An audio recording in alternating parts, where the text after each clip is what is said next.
Daniel. See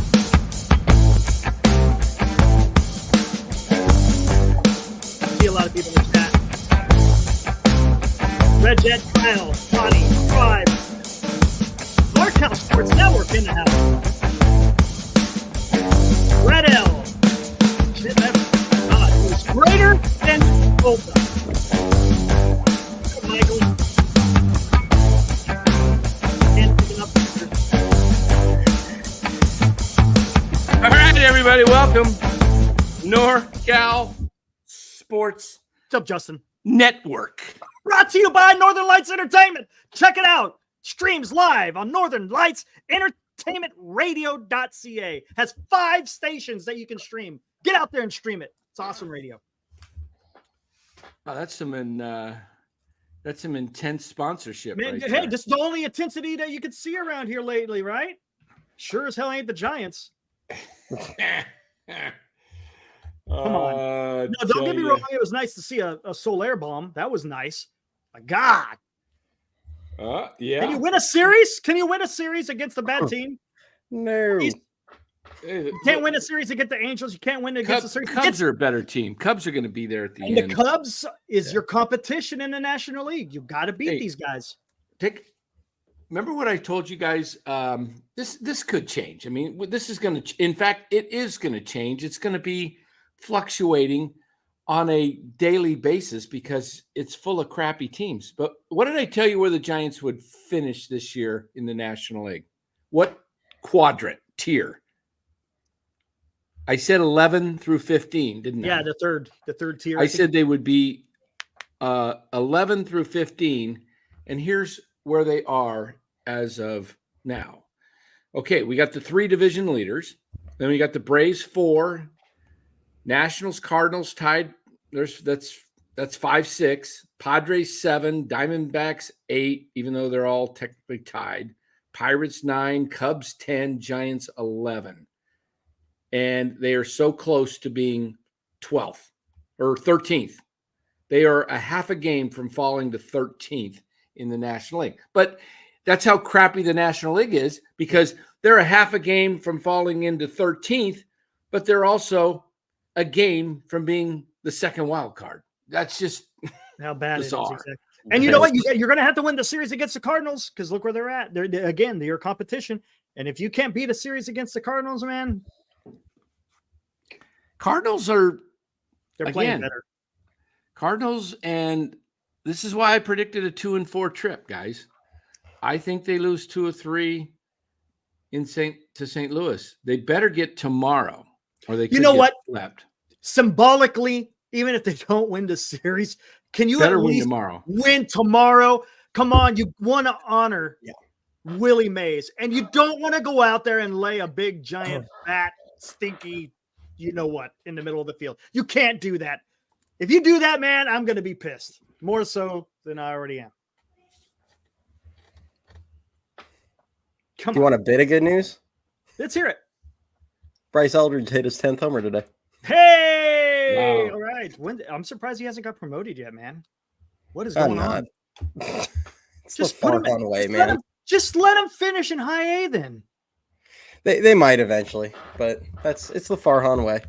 They like to pretend that they're, getting guys comfortable and whatever.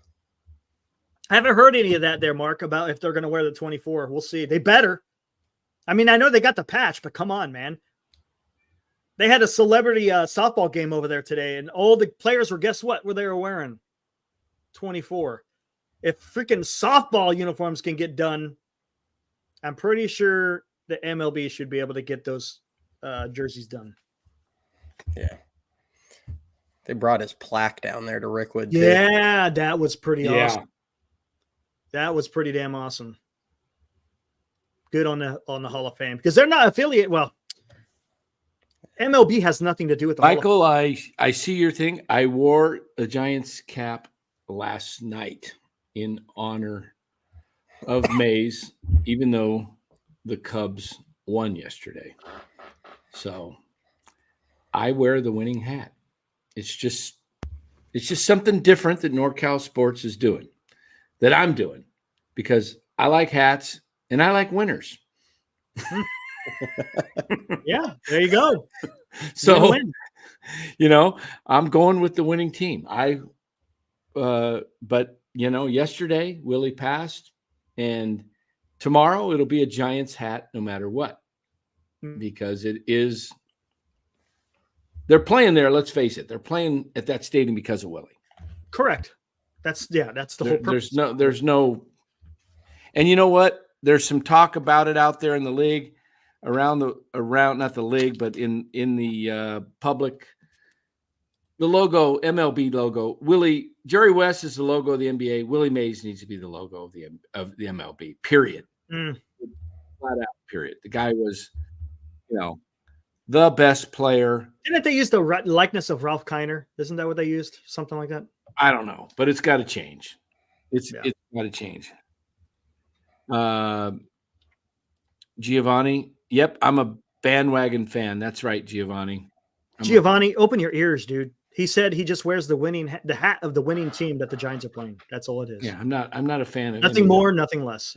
I'm not a fan of any of the teams. It's a nothing burger, dude. Yeah, I'm a Giants fan. Stop making something that it isn't. Yeah. Damn, I got one of these. I got one of everybody. I got about 8 different styles of Giants hats. Okay. Got them all now? What's that? Not all the teams now? I'm just missing the Rays and the Blue Jays. Oh, wow. Cool. Yeah. Nice. Where the Marlins hat up? You got that one? Wait a minute. Do I have the Marlins hat?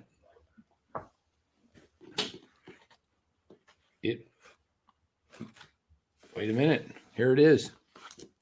No, you don't. You got the Marlins hat. Wow. I got the. Hey, there you go. There's the Marlins hat. Yeah. Oh, I still got to take the stuff. Okay, there, the Marlins. Yeah. Hey, where are those Marlins hats? Where are the Marlins hats? You guys want to watch me put on my suit? Oh my God, man. What a clown. The guy's the biggest clown I've ever met. And to think that Farhan, that's why I was so against Farhan. One of the biggest reasons is, guys, Farhan wasn't firing Gabe Kapler for nothing. He was forced to fire Kapler. And that should tell you enough about Farhan that he's not the guy to be the visionary for where this club's going. He was in tears practically in the press conference they had during the firing, when they announced the firing. He was like shaking. He was like, you could tell it was almost like the news came down maybe within hours, like, get rid of Gabe or you're going too. Maybe. Yeah, because they fired him before they even went on that last road trip, right? They were at home, weren't they? Yeah, they were at home before they went on that last road trip. Yeah, right? Yeah. Yep. But here's another thing, something me and you have been talking about, Dan, and Cody, you've been bringing it up too. They had to use the bullpen a lot again today. It's going to happen. The implosion is going to happen. No doubt about it. Right. All right. Yep. Tell us what you think, Cody. Yeah, I mean, especially about the bullpen, it's like it's a problem. You can't just continually, run these guys into the ground, and you end up in situations where you've got to use Doval in an 11-run game because you have nothing left in the pen. Which, I mean, he shouldn't really be out there, but also it's like, dude, be a pro, get 3 outs. But that's what I said. You got the call, so go out there and execute. That doesn't, you don't get absolved of not going out there and be able to execute. Yeah, I mean, it's not a perfect situation to use them. No, it's not. That's not, and I'm not even going to get into that because there's a whole list of things with Doval that drive me insane, and just the not being a pro a lot of times is on that list. Fair enough. But other than that, I mean, you're bringing guys up like Spencer Bivens, who's playing in some. I told you guys Bivens was a flash, going to be a flash. Yeah. Well, you got to also remember the wind was blowing out in Wrigley. Anybody, it does. You could be an ace and you could get lit up in Wrigley Field when the wind's blowing. Oh yeah, sure. Yeah, but he's not. What happened to Howard being the guy? He hasn't I don't done know. nothing but Now he's prove that not. Spencer Howard is pitching like he threw in Sacramento this entire time. And you know I what? was not impressed with him in Sacramento. I wasn't Howard or really Bivens? impressed with him. Howard. Or Bivens? Howard. Yeah. I thought he pitched pretty well in San Francisco the first couple games. Oh, in San Francisco, but he also was throwing fat fastballs and hanging sliders, and no one was hitting him. And it's like, it's great. We appreciate that you're getting some outs, but at some point, like, these are major league hitters. They're not going to miss hanging breaking balls forever. So he at no point has looked any different than the guy in Sacramento that was getting lit up in Sacramento. Oh, I didn't realize he was getting lit up in they're in big trouble. They're going to be renting pitchers left and right. Farhan's going to be picking up guys off the waiver wire soon. Yeah, and shuffling them onto the 40 just for innings, just to eat up innings, just to give the bullpen a break. And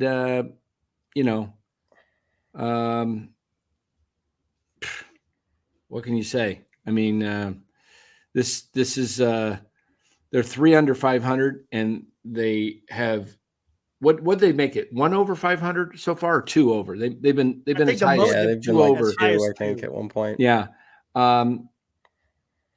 This is not an easy trip. Fortunately, they have Friday off, so they basically have a 2-game set. They're playing 3 road games, but one's practically, it's a neutral. It's probably, especially with the news of Willie passing, it's probably going to be 90% Giants fans. Right. It only holds 10,000. Man, I'm gonna tell you something. Here's another thing. The entire baseball world is going to be watching that game tomorrow. And if the Giants throw up a stinker, man, no, I mean, come on. They got to get up for this one. They have to. Well, step it up, man. Got to figure it out. Hey, you got to, man. Keaton Wynn needs to go out and do it. What did the team of Willie Mays cannot go out there and drop a big giant dookie in the middle of the diamond. Yeah. And here's my thing. Like, you look at this franchise and how many, just the pitching, you look at what they're trotting out there, and it's like, we have guys unfortunately it's going to require 40-man moves, but you've got guys like Wisenhunt that are throwing 90 pitches now in Sacramento. Yeah, bring him up. Get into that. But we're bringing up Spencer Bivens. Like, I'm nothing against the guy. Like, I'm not, Michael, like, I'm not trying to not give the guy a chance. Like, it's not anything to do with him. It's the fact that they need guys that eat innings, and bringing in a guy that's going to be able to give you 2 or 3 innings every couple of days. That's not what they need. They need someone that can go out there and give you 5 or 6. They need guys that give you 6, hopefully. Yeah, which unfortunately, that's the modern game now. And the reality is like, you don't even have 5 guys that can give you 5 innings consistently. You have 3. So, like, that's a problem. Like, that's the big problem. If they at least were getting 5 a game out of their starters, like, this would be significantly less of a problem. 6 would be even better. But yeah. Hey, what are the dimensions? I heard it's small. Did they bring it in? Because it used to be like 500 to center and 400 down the lines back in the Negro League days.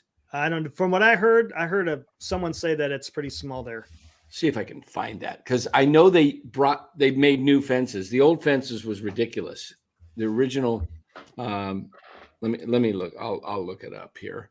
What's up, Asif? But yeah, from what I've heard, it's supposed to be a small ballpark. I don't know. It does not look big. Just from it doesn't. They videos I've seen. They may have changed it.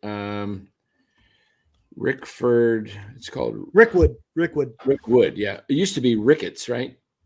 And it's now Rickwood. Used to be no idea. Ricketts. Isn't Ricketts a disease? I don't know. It says Rickwood Field. Dimensions. Here we go. Dimensions. Okay. This is saying right here that. What's up, Matt?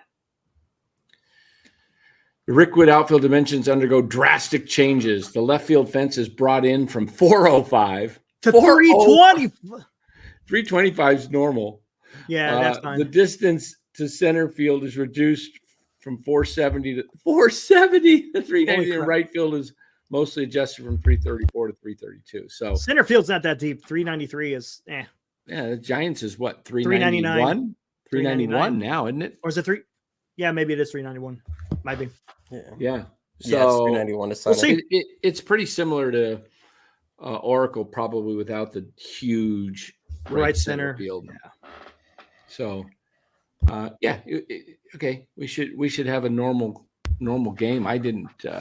Somebody was talking. I heard about these dimensions being almost 500 to center field. Like, what? Polo Grounds-esque. Except for left Yeah. and right aren't cheap shots. Yeah. What was it? Like 200 feet?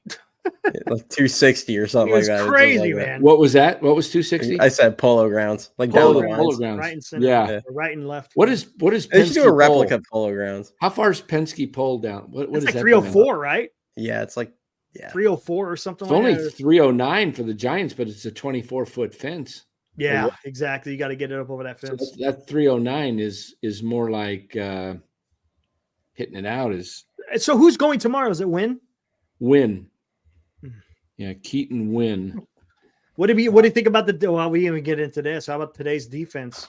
Oh, how about Matt? As our friend Nick, is Nick in the house? I haven't seen Nick. I haven't in here seen for him a in a while. while. Haven't seen him in a while. for a while. He always tweets to me and he calls Matt. He says Matt Crapman batting fourth. Matt Chapman is a disastrous cleanup hitter for the Giants. He'd be a great 7th, 8th place hitter on the Yankees. I'm telling you, he belongs on the Yankees this year. Make a deal, Giants.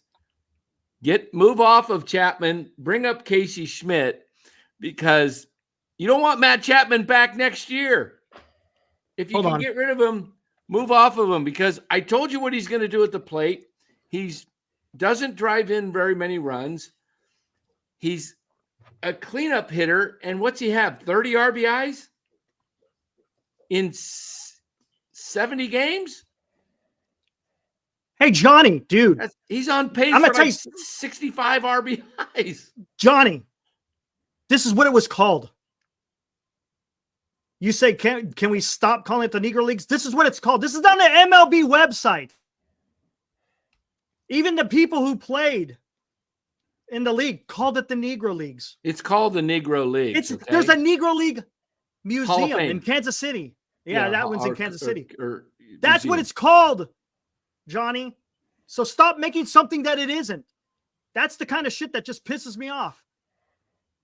Yeah, Come don't on, be grow up, dude. don't be a woke Grow ass. up. That's all I'm saying. It's not Come even on. that. It's just grow the hell up, because this is stupid. We're not saying stuff that isn't official.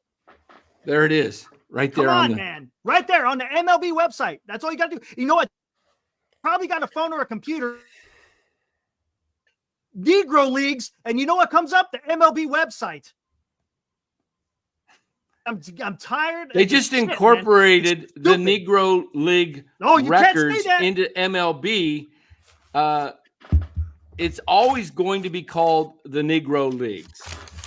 It's stupid. It's stupid. That's what it was. It's the history, Johnny. There was the MLB and they had the Negro Leagues. That's what it was. It's history. You don't have to freaking change it, dude. That's all you got to do. Just study the history, understand that's what it was called. It's not called that today. Are we saying that's today? No. But that's part of the history. Come on, man. And then he says, it doesn't matter. Of course it doesn't matter, because it's all about your feelings. That's all it matters about. It doesn't matter about the history of the game. All you care about is yourself. This is why we have issues in this country today. Yeah. It just pisses me off. I get off my soapbox, but it just pisses me off. Thank you, Eric. I love it. I love it. That's just the way it is, man. Gosh dang, man. It's just Kyle McKieran. It was a proud organization. They had pride in what they did. They didn't care about the name. That's what they called themselves. It wasn't white people calling them that. It was themselves, man. Goodness gracious. Yeah. Woo. There's just some clowns that just cannot you They don't- know. It's because it's about them rather than understanding the history. That's what it is. Yeah. Just All right, really. we'll move on. So, Matt.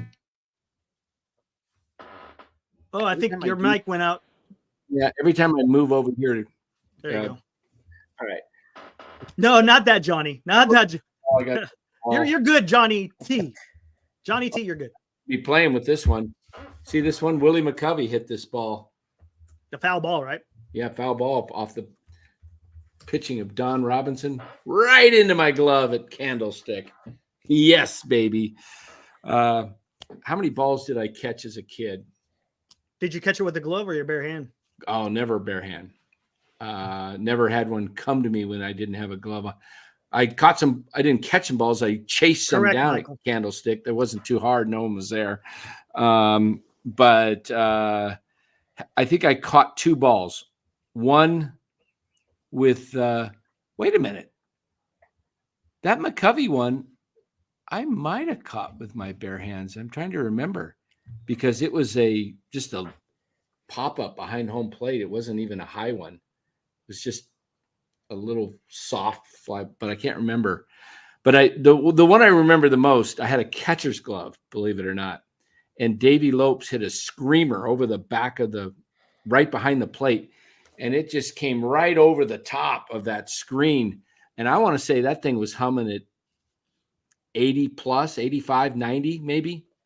And older guy was eating a hot dog right behind me. And I just boom, right in the fat part of the glove. It felt Nice. great.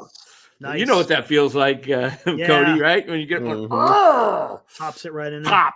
You know, it didn't feel a nice cushion, man. Just, I've caught some line drives in Sound a game. is great. I've caught some line drives without a catcher's glove in the palm, and that don't feel good. That don't feel good when you miss the web. But Chapman, man, I like the player overall. I'm not saying he's not a good player. He's a great defensive player, even though he made a mistake. He made an error today, but it happens. I'm not going to get on him for that. He's a really good base runner. When he hits the ball, he hits it pretty on the nose. Did he have the golden sombrero today, or was it just the 3? No, he got 3. He didn't get the 4th one. But I'm telling you, man, he's a streaky hitter, and he'll only go on a streak for 1 to 2 weeks. And the rest, he's crap. I'm just telling you, this guy does not hit consistently. He'll bang a single here and there, but a typical streaky hitter, right? Yeah, he's always been that way. Always. And this is why I was against the signing. And people said, well, Schmidt can't hit. Well, you know what? I see the value of Chapman. He plays every day. He's a veteran. I get it. But this team needs a lot. And you are blocking the growth potential of Casey Schmidt. You know, you bring him up to the majors, he's probably going to struggle. He might hit you 225, but you know what? He's going to figure it out, and Casey Schmidt is going to be a guy that can play Gold Glove defense if you play him at the right position at third base, and he will hit you in the big leagues 240 to 250, and he'll hit you 15 home runs, and he'll drive in 65 to 75 runs, about what Chapman's offensive production, and he costs you $700,000 instead of 18 to 20 million. And you could use that money to go package it into something that you really, really need. So that's my. And what about Flores at first base? I don't like him at first base. He's too slow. He's you know, I mean, you got to find better than that. You got to be able to go out and you know, heck, I mean, he's not ready, but I'd rather see Bryce Eldridge play. He's not even close to ready. Well, I shouldn't say close. I think he could be ready in a year and a half. I really do. If they, Juan Soto was 19. Willie Mays was, guys do it. Bryce Harper, he was 19, right? Yeah. But those guys are like, that's the exception. Eldridge should be able to come up at 21. He really should. Yeah, if they handled his development properly, I think he could. Yeah. I don't have any faith in that because they're going to sit there and let him rot for a season in A-ball. They're going to let him rot for a season in high A. And then he might come up as a 21-year-old or 22-year-old where they're going to rush him through AA and AAA, and then everyone's going to get pissed that he didn't perform right away. Yeah, I don't understand why they don't well, he got 200 at-bats in the upper levels. I don't know why they don't gradually. You want to get your most at-bats in AA and AAA. They do it backwards. Yeah. It just doesn't make sense. They're trying to reinvent baseball. It's like people try and argue this whole, it's the whole analytics thing. It's like they try and argue about, they try and argue about this is what you need to do, whatever the case may be. And it's like, it doesn't impact players going up and down. That's fine. They don't need to have the opportunity to grow at the majors, and then they'll pull stuff like Ramos. And it's like, that guy's doing it in spite of these guys. They try and change this. And it's like, we have 100+ years of evidence of the best way to handle these guys. Why are we trying to? That doesn't matter now.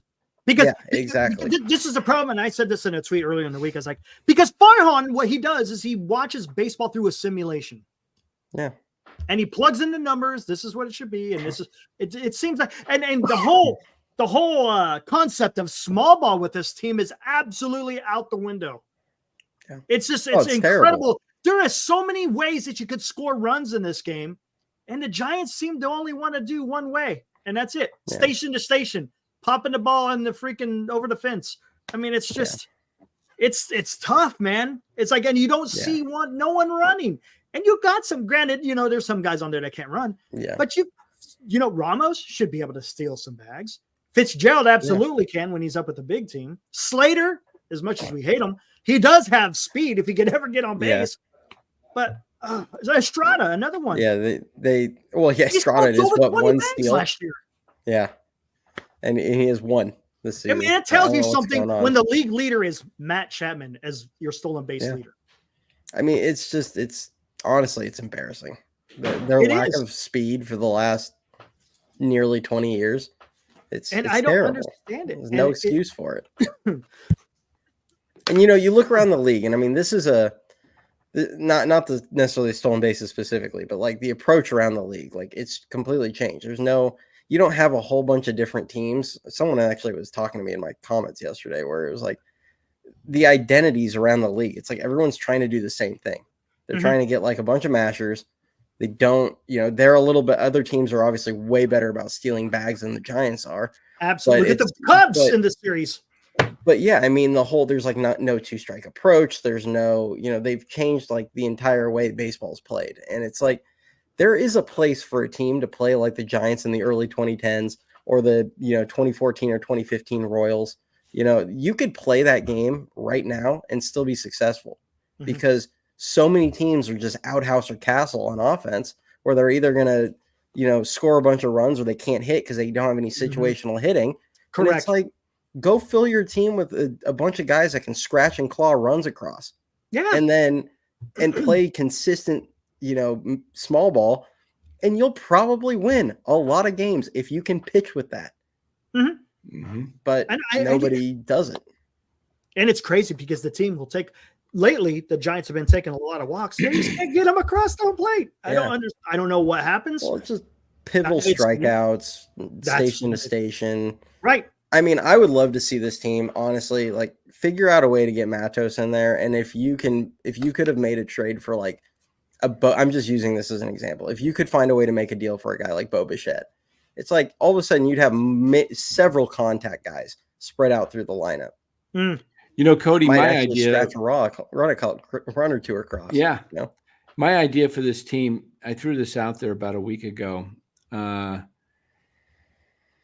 would just love to see him change it up. I personally would, when Wade comes back, right now Wade's your best first baseman. If you can trade him, trade him because he's got some value, and he's not going to have any value next year to you because he's going to be going into a free agency.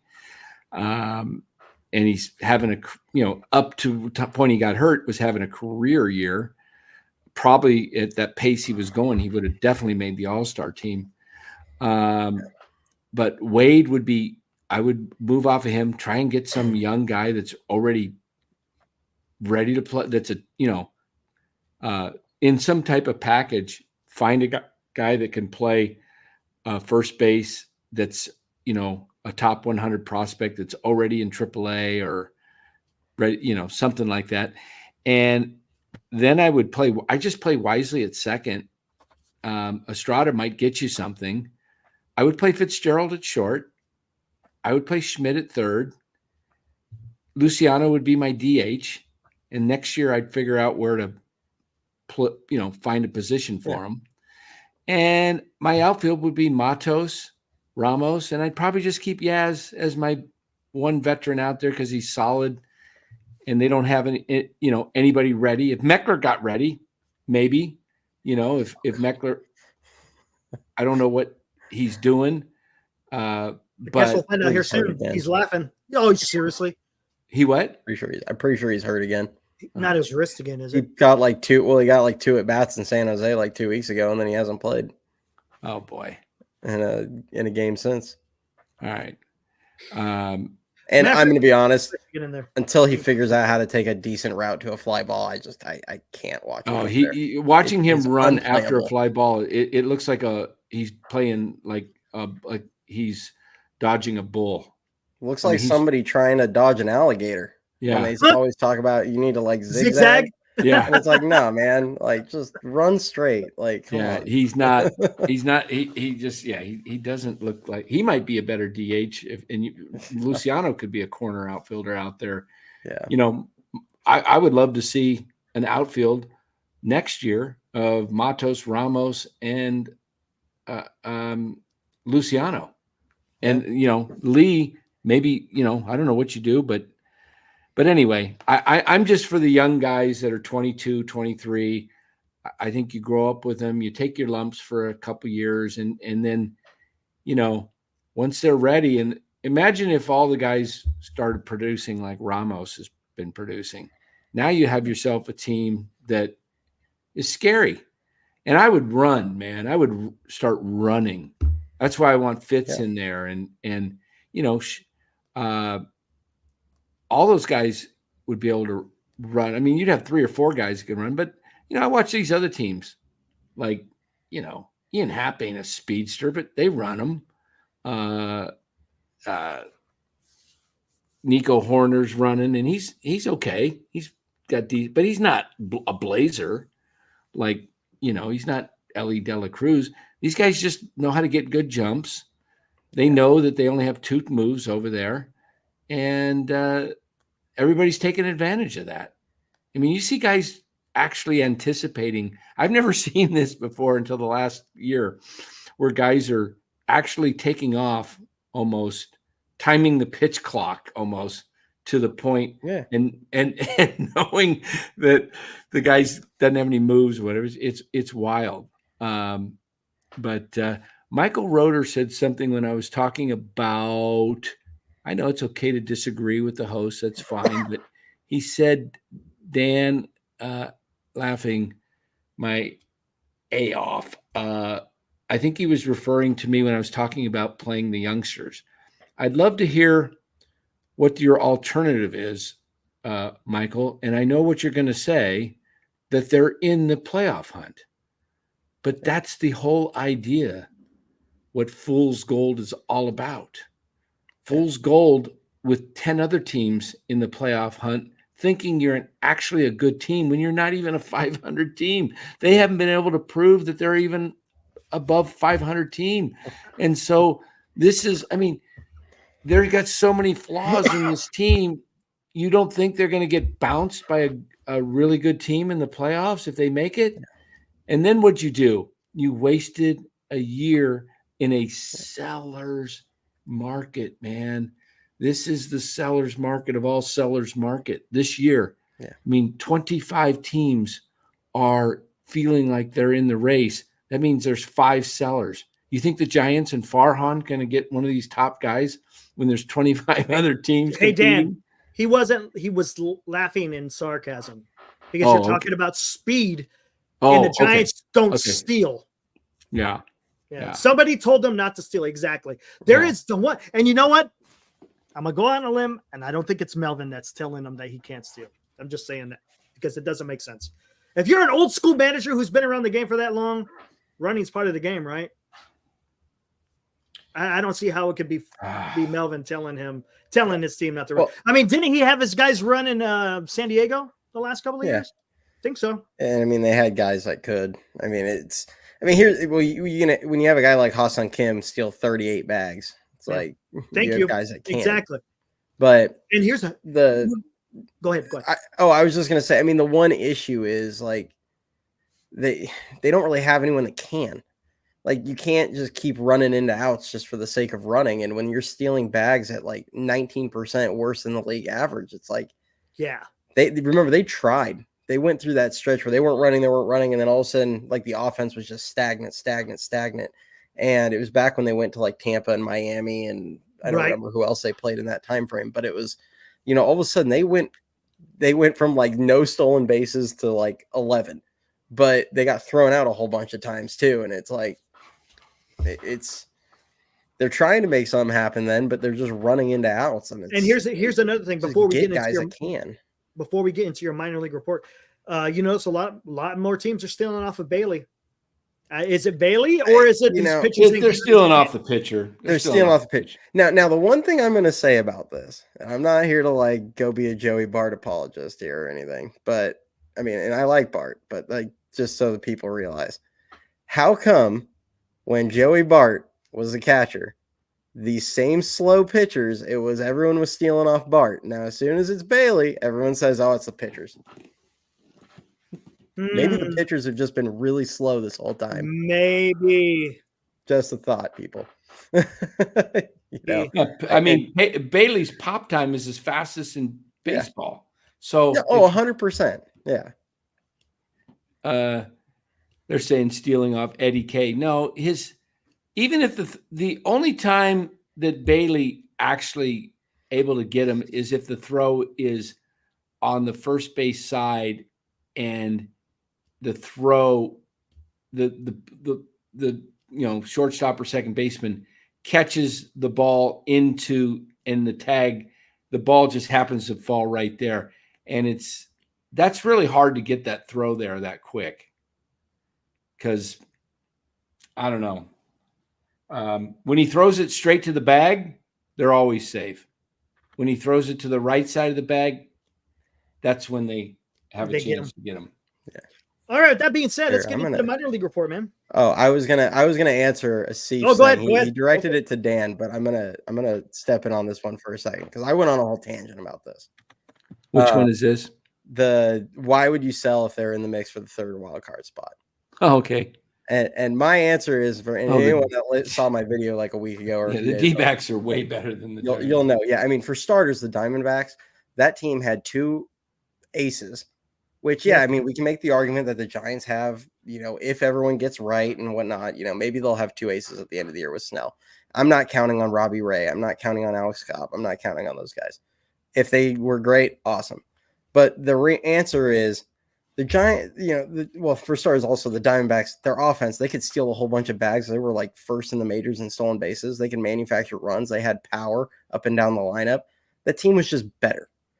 But the other part of this is, for a team like the Giants, who's the winningest team in baseball, they have the most wins of any team in Major League Baseball, any franchise. Yep. They have more pennants, more World Series championships than the Dodgers. They have, most Hall of Famers of any franchise. I believe they're still the most Hall of Famers of any franchise in Major League Baseball. They are in the 4th largest market in the U.S. Why is our standard 83 wins and a wild card? Like, why is that our goal? I know, this team should do whatever it takes to create a consistent baseline of 90 wins as fast as possible. And sitting here and constantly kicking the can of the youth down the road and not developing a core is not how you do it. Correct. So even, yes, miracles can happen, things could happen, but your baseline should be, your like expectation and our expectation as fans should be 90 wins every year, because in the current joke of a playoff format, 90 wins is a guaranteed playoff spot every single year. Yeah. If it's not, So, it might even win you the division some years. Yeah. I mean, and Asif, I totally get what you're saying, but at the end of the day, it's like, if we're going to just keep doing this, we're going to keep staying around 82, 83, 84, whatever wins every single year. Can't just, it's insanity, because we're going to miss the playoffs a whole bunch of times. Guys, this is why people call me a Farhan hater. This is why I'm so against what the Giants are doing. I'm so tired of Farhan running the ship, because it's just a constant trying, like Cody just said, to manufacture enough wins to be a playoff. Can just however you can get in, just get in. And he thinks he's smarter than everybody because he's, got all these metrics that he's run, and everybody's gonna, he's gonna have all these guys that this guy hits well off this type of pitcher, and this guy, and he builds a roster like that instead of just putting the best 25, 26 men on the team. You can't tell me that Matos wasn't ready to come out of spring training. He earned a job in spring training, and now it's Ahmed. Ahmed is what he is. He's a good defensive replacement shortstop, late innings. And, don't get fooled by his hits. I don't even care I just know his hits are generally, they're going to fall in. I mean, I don't know how anybody gets a ball that falls in just in front of the outfielder on Ahmed. You don't have to play that deep on the guy. I mean, just, why are you playing to the warning track? I saw it the other day. There was a ball, and I'm like, that just dropped in front of the left fielder. That wasn't easy if you're playing Ahmed. I mean, look, if he hits one over your head, he hits one over your head. Pretty hard to do, in my opinion. He's done it like twice all season. And here's another thing, Asif. I'll take kind of the opposite of what you're saying, talking about selling. What has Farhan done in 2022 and 2023 when it came to the trade deadline? Did he try to make the team better? Exactly.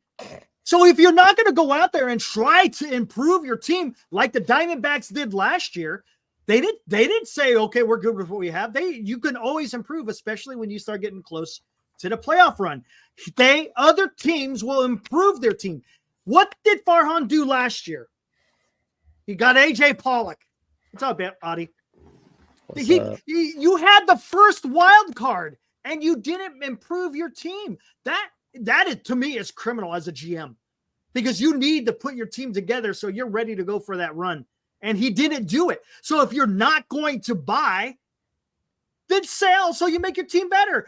Look, don't stay. What do you always say? Don't stay in the damn middle. And that's all Farhan does. He just stays in the middle. He's not aggressive. He doesn't take a chance. He just goes with whatever he has, whatever he's comfortable with. He's afraid to step outside that lane, whether it's selling or buying. And that's where I'm tired of this team being ran by Farhan. It just seems like there's no plan to make the team better. It's just, let's just stick with what we got. That's it. Yeah.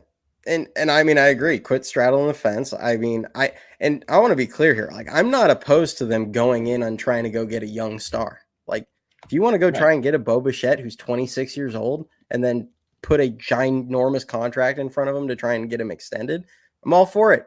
And I get he's having a down year this year. I have a ton of faith in him to get going, just the way his approach is, the way he plays. I don't think he's going to stay in this funk forever. And he's currently hurt, but it doesn't sound like it's a big major thing. But if you want to go get some big time young star, I'm all for it. But yeah, like Michael says, he doesn't have any balls to do that. But like, I'm all for doing that stuff. But if you're not going to, quit chasing mediocrity. I'm tired of it. We're all tired of it. Like, we're all tired of watching this team with this gravitational pull to 500 where they can't get too far under or too far over. They just always come back to 500 wherever they are. So, hey, I haven't seen this guy in a chat before. Welcome. Says things worse than death. I like that. It's pretty cool. Base case scenario. Kids continue to excel while San Francisco Giants continue to lose. We develop while Farhan gets closer to bye-bye simultaneously. Yes. Ooh, look at this. That's the idea. The fear is, unfortunately, if the kids are doing well, it's going to be, you know how it's going to end. They're going to look at it as, oh, look, we have a future. What Farhan's doing is working somehow. Hopefully people see through that. Many of us would, but does ownership. Yes, that's the key. You know who that, but there's someone on the ownership that knows better. There's one person, and I hope he comes through. And I think we all know who that is. He needs, if you want to salvage this team, he needs to step up. If he is the loyal Giant that everyone says that he is, he needs seriously, he needs to spend some of that capital that he has as an old-time Giant and go out there and say, you know what? There needs to be a course correction. And this is how we're going to do it. That's what I want to hear. Yeah. Man. All right. Let's get a minor league report. All right. Woo! Hey, you might here. Hold on. Let's do this. Hold on. One second. Where do we want to go with this? Let's I'll give you the same one I gave Chardall. Let's go. Cody with the minor league report.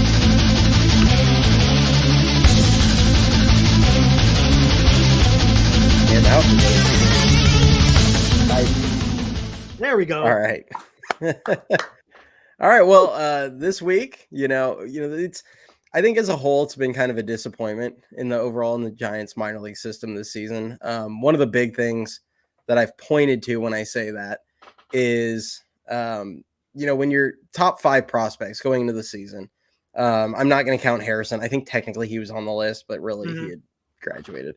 But their top 5 prospects going into the season, it was Luciano, Wisenhunt, Eldridge, Walker, Martin, and then Rainer Arias. Well, when your 4 and 5 are hurt up until like couple weeks ago, right. Arias just played in his first game like 2 days ago.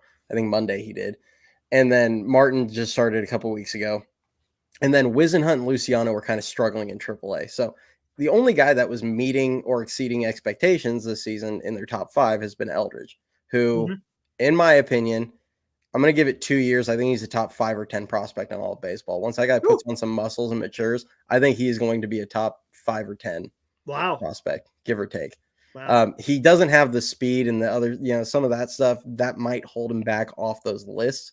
But I think he's going to be a true impact bat in the middle. I think when he puts on 20, 30 pounds of muscle, you're talking about a guy that could hit 40, even in Oracle. But last week, finally, we had a really good week out of a lot of guys in the system. It was probably one of the better weeks overall for the system. Starting off with Carson Wisenhunt, who threw 90 pitches. He was the first guy this season that's hit 90 in the minors, which is a good sign because it's only June 19th. I know. I mean, we've had this talk before. I think it's ridiculous how they handle these kids with baby gloves all the time. But he hit 90 pitches, gave him 5 2/3, 2 earned runs in Reno, which is a really difficult place to pitch. It's like the, Coors Field of the PCL. So he looked pretty solid, 5 strikeouts in that game. Luciano's continue to struggle. He's doing what he does every single time he comes back from injuries. Look at his history. Every time he gets hurt, he comes back, he strikes out a bunch. Well, he just came back from injury, striking out a bunch. So he'll hopefully get going at some point soon. I was looking at him tonight, by the way, Luciano.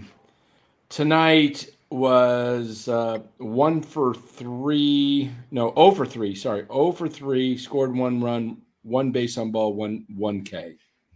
Yeah. Bishop was tough tonight. 1 for 5 with 4 Ks. Yeah. I think he ripped a triple off Cueto. Also, Johnny Cueto has looked like he's been living at the buffet for about the last 2 years. I mean, I'm not one to talk, but but Hayden Birdsong, 4 innings pitch. He made his AAA debut. Looked really sharp for a couple innings. His fastball was up at 99. Yeah, I mean, he's got a live fastball. I actually like him. He's my favorite pitching prospect in the system that they currently have. I think he has 3+ pitches. His splitter and his curveball, I think, could both end up being almost elite pitches.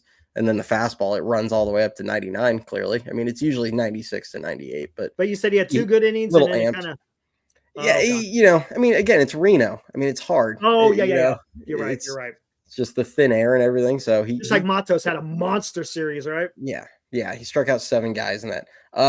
Luis Matos had the best week of any player at any level in the Giant system this season. I've gone back and forth with a few people about a few of the home runs because it is at elevation. Ball travels roughly 10% farther there. So, looking at that, there were 3 balls that were kind of questionable. I think 1 or 2 of them definitively wouldn't have left Oracle, but even if they were doubles or even if they got caught, like, here's my thing. He hit 2 no-doubter homers, and he also hit 6 doubles, and he didn't strike out while also drawing 2 walks in 30 plate appearances last week. So, when your final line is 13 for 28 with 5 homers, 6 doubles, 2 walks, no strikeouts, and a stolen base. That's awesome, man. I don't care if you're playing on the moon. Like, that's a great week. That is great. So, he was awesome. He's always had a low strikeout rate. Yeah. I mean, it just has to translate a little bit more, but that comes with time. Yeah. Even Clark's talked about it. It's just swinging at better pitches. You have Luis Matos has elite hand-eye coordination. Yes. Like, when you have 70 grade hit tool, like, they don't really give out 80 grade hit tools. Like, they just don't. So 70 is basically as high as you're going to get on the 20/80 scale. So when pitchers realize that you're swinging at everything, they're just going to not throw you any strikes. Right. And until you make them come into the zone, like, you're just going to keep hitting these soft grounders or soft pop-ups all day long. And that's the funk he got into in the majors. And then, he goes down and they just tell him, hey, you need to start controlling the zone, but they send him down rather than just letting him work through it in the majors. And, look, it took him a few games and then he goes on just an epic tear. So, I mean, I'd like to see him in the lineup. I'm tired of watching a team that can't produce any situational at bats. So I'd like to see a guy that, gets the bat on the ball on the roster. Nice. Few other guys in AAA had good weeks. Grant McCray made his debut in AAA, went 7 for 25, had a home run, drew 5 walks, and also stole 3 bags, which he only had 5 stolen bases he had 52 steals last year. Right. And he only had 5 in AA for 2 months. I had been wondering if he had like a, lower body injury of some sort. And maybe it's just the Giants just don't want people running. I don't know. Yeah, I don't know. I mean, for a guy with 70 grade speed, have him run. I don't like it. Makes no sense to me. But the home run he hit would have been in the water in Oracle. He hit it a mile. Yeah. Hunter Bishop had another solid week, 5 for 20, home run, double. He actually got thrown out at second on one where he hit it 109 miles an hour off the right field fence, and it kicked straight to the right fielder, and he got thrown out at second. I mean, he crushed it, but just barely didn't get out. So he's been playing well. He's a guy that, did he really deserve to get to AAA at the time? Probably not, but he's taken his opportunity and he's run with it. And he's a guy they're going to have to get on the 40-man after the season, because if they don't, some team is going to take him. Rule 5. Yeah, they'll take him in the Rule 5. So he's, someone they're going to have to make a decision on. He is Farhan's first ever draft pick. I don't see Farhan not adding him to the 40, quite frankly.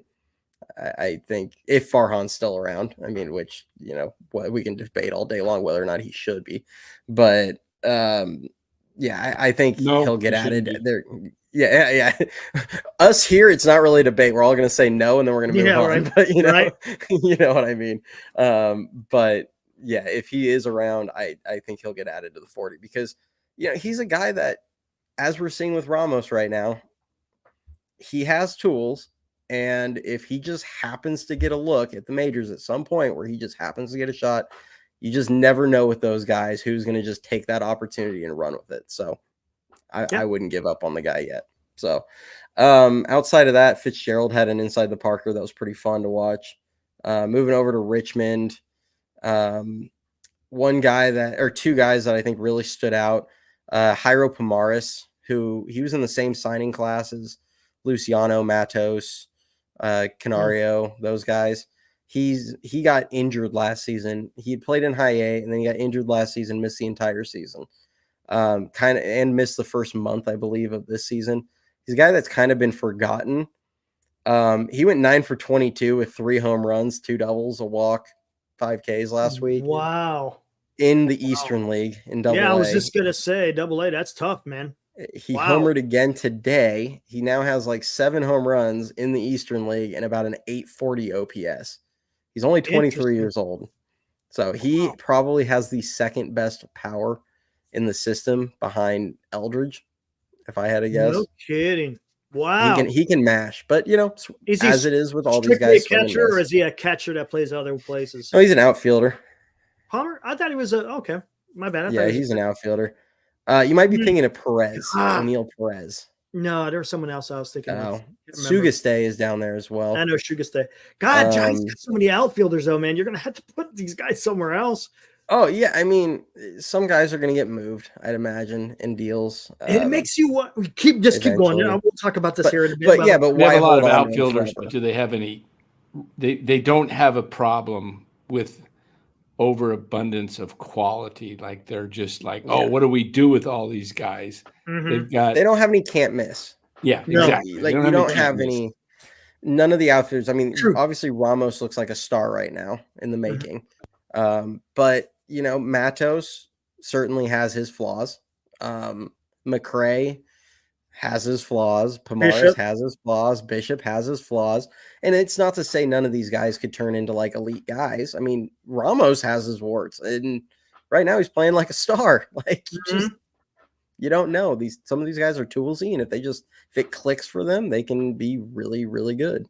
You kind of have to look at a lot of the things. I've always thought, it's funny because down in spring training in 2023 last year, I was, I interviewed Ramos. I looked at him. I watched him. I talked to him. I watched him play. And I says, this guy, he's not, how do I say this?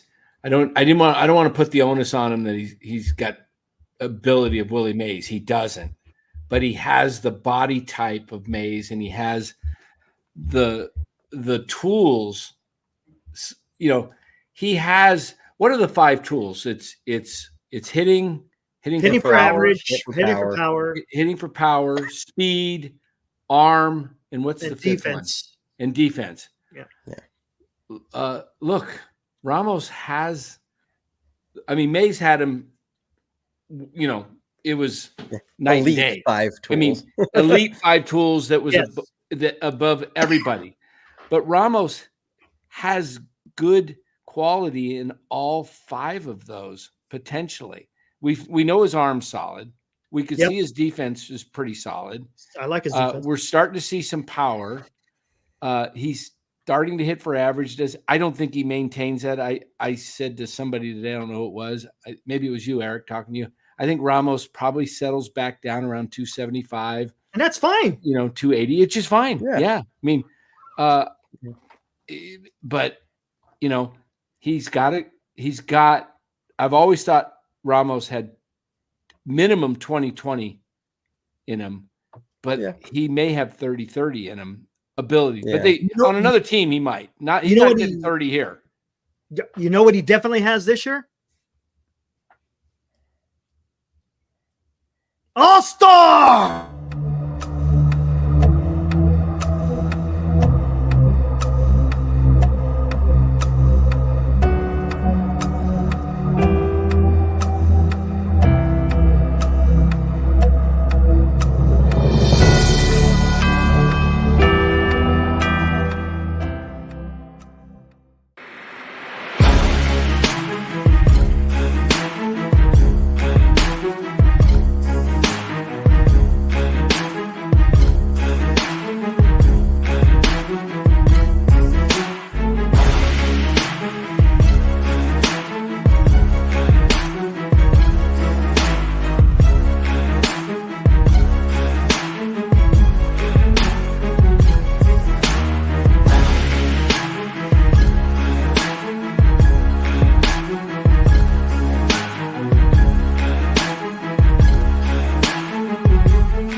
guys got to get out there and vote for that kid. Get him into the All-Star Yeah. game. That would be awesome. I looked at this the other day, and I mean, it's not saying that he would maintain this pace over a 162 game season. But here's a fun fact for everybody at the moment. Elliot Ramos's 162 game pace currently this season is 38 home runs and 136 RBIs. It's been incredible. What? 38 games, 9 No. homers, 32 RBIs in 38 games. Yeah, that's just, I mean, come on. That's He's not going to sustain it over a whole season, but I mean, he has 17 home runs between AAA and the majors. What's Hit 8 home RBIs runs right now, Eric? Who? Ramos. What's his RBIs? 32. 32. I think he said. Yeah. 32. All right, here's where Ramos will end up this year. He's going to hit 277. He's going to hit 24 homers. Okay. And he is going to drive in 87 runs. And he's going to, I don't know where his OPS will be, but it'll be north of 800 plus. Yeah. That's what I'm kind of seeing for Ramos. Yeah. I mean, you showed that the Ramos video. That I said it all off season. That ball that he hit against Texas last season high off the wall off Chapman. Yeah. Yep, that was the most impressive swing as any Giant took the entire season. Yep. And then they didn't even look at him this spring. They didn't even look at him. Weeks they set them down. That's why I am criminal. so pissed off with Farhan because, and that's why I don't want to give Farhan an ounce of credit for what he's doing this year because he didn't bring he would still be rotting in Sacramento if Lee and Slater and Conforto didn't go down. Yep, correct. Could you imagine?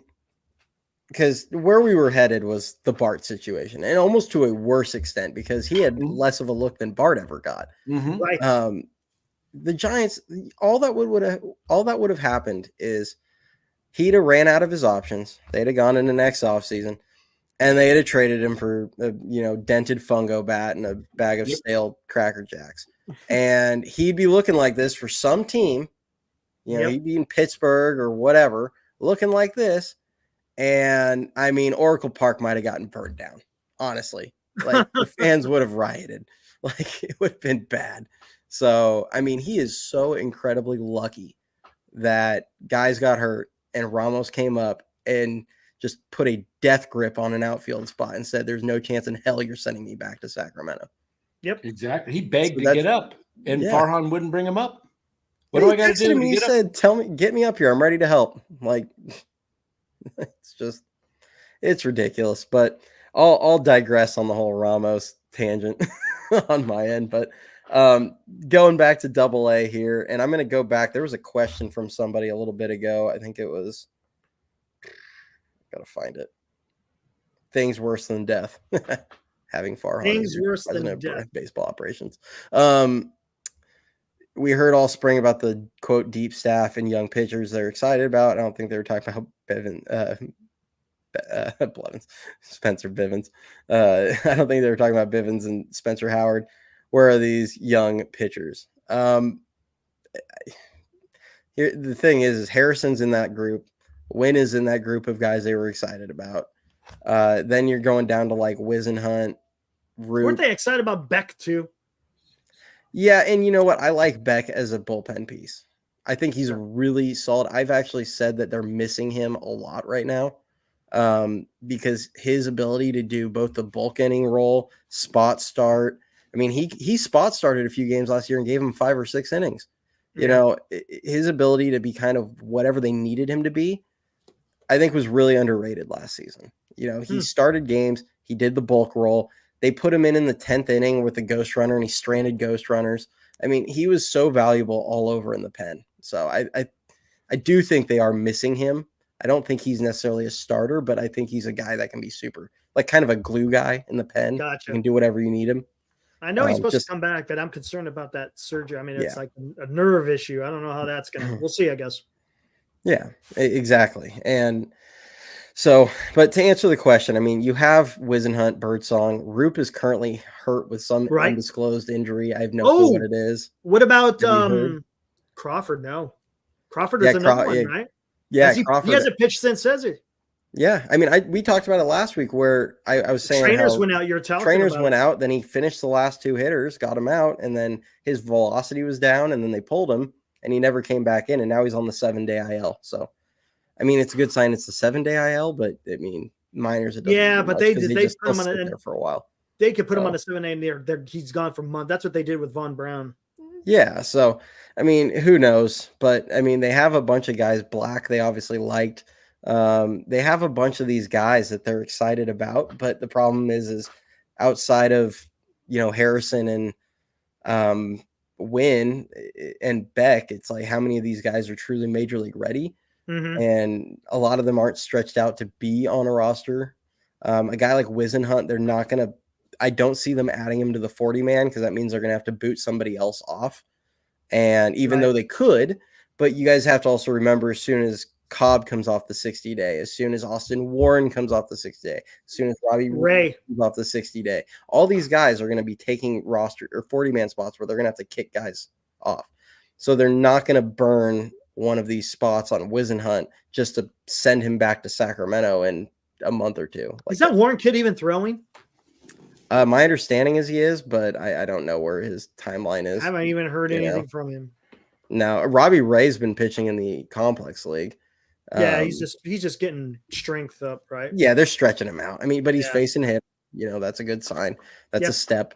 So, I mean, it does sound like Robbie Ray, barring setbacks. Yeah, Ethan Small. There's another guy that's going to have to get added if they decide to keep him. That's a question. But yeah, and you know what? You thought Wizenhunt Black. Well, Black was one of the first options, and now he's taking up a 40-man spot, and he's getting lit up in second. I mean, I was all for bringing him up. I liked him. Yes, right. He can't locate he doesn't have anything to get a ground ball right now, and his location's all over. And if you do that, you're going to get hit, and you're going to get hit hard. So, it is what it is. But there are pitchers there. There are a lot of them, and there's a lot of them that are getting close, but they're just not going to use them unless they start selling off is the reality. Yeah. So, but getting back over to Richmond, another arm they're excited about, Carson Ragsdale. He had a phenomenal week, had made 2 starts, went 5 innings, gave up 1 earned in the first. Second one, he went 6 scoreless with 8 strikeouts. So 11 innings and 1 run ball in the week. He threw 85 pitches in the first, 80 in the second. So he was pretty efficient in both games. Nice. Overall, or at least the second game he was really efficient. So he's been solid. Joe Whitman for other pitchers had a really good week. 5 scoreless innings of 3 hit ball, 8 Ks for San Jose. He's been a little bit up and down. Trying to look at if I had any other pitchers. Trevor McDonald, he's a guy that they added to the 40-man because they wanted to protect him from the Rule 5. Yeah, I remember that. He's rehabbing in Eugene, I believe, right now, because I do believe they're going to move him up to either Richmond or Sac quickly. They really like him, and I mean, you can see his stuff, and you can see why. Very live fastball, runs in the upper 90s, and a pretty filthy slider. So, he's a guy that will probably advance quickly. He's their number 12 prospect. Will Bednar is also down in Eugene, and he's been solid overall this year, but they're limiting him to like 2 innings. I think we talked last week. Wouldn't be shocked if he ends up like his brother. With all his back injuries, it just might be his future. That was pretty much it for the pitchers. Now moving over kind of the position group, O'Neal Perez had a big week. He had been struggling for like 3 or 4 weeks. Went 10 for 18, double and a triple. So he had a good week. Barracoto in Richmond had a solid week. He's gotten kind of out of his funk, and he's been pretty consistently putting together solid weeks. 6 for 23 with a home run and a double. And then today, I think he actually had a 2 or 3 hit game. I mean, Richmond scored 18 runs today. A lot of guys had good days today. Eldridge last week, 6 for 20, 2 home runs, 3 doubles, couple walks. I said it last week. I sent a tweet saying this, where he had one of the most impressive full field displays of power in a single game that I've seen from a prospect in a while, where he hit a home run right down the left field line, hit a big double to the left center gap, and then he just absolutely crushed one to right center field. So he had another big week. Jonah Cox is a guy that needs to get moved up like yesterday. 7 for 19, a home run, double, 5 walks, and 5 stolen bases. He has 38 stolen bases on the season. He's hitting like, I don't even know what his average is at. It's like 3 something right now. He's 22 years old in A-ball. They need to just bump him up. He's so we can get a better feel for him. He's the guy they got for Stripling, so they might have gotten something decent. Is he another Von Brown? BC, I think you're lost, man. No, he always comes there and says that. He does that all the time. Could he be another Von Brown, you think, Cody? I think he's got better contact skills than Brown. Okay. But I like him as a player. I mean, he's not the power guy. He's a different style guy. I think he's a little more hit tool and a lot less power than Von Brown. But 38 steals and it's June 19th. Yeah, that's a lot. That's insane. That's a lot. Yeah. I mean, it's A-ball. We'll see how he does when he goes, but still. He's leading the entire Giants organization, minor leagues and big club. Well, he has twice as many steals as the big club by himself. And then a few guys on the complex league that are over there. Maui Ahuna is currently rehabbing over there. 7 for 19 with 2 home runs and a double. He'll probably be back up in San Jose, I'd imagine, before too long. Walker Martin, the Ks are still there. The one thing I've said about Walker Martin, he went 4 for 18 with a double, 8 strikeouts. One thing I've said about him is I get he's striking out a lot. Don't forget that he had an oblique injury right after the draft, and he hasn't played competitive ball since like June of last season.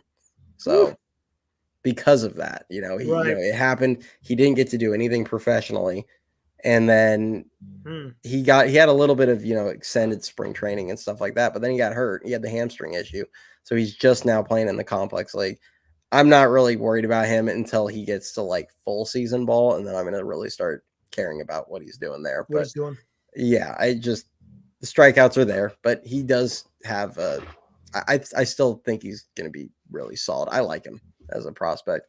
And then another guy that hasn't been getting talked about a ton is Ryan Reckley. He was like the number 9 international prospect a couple years ago. When he's only like 18, right? 17, 18? He's 19 right now in the 19. Complex league.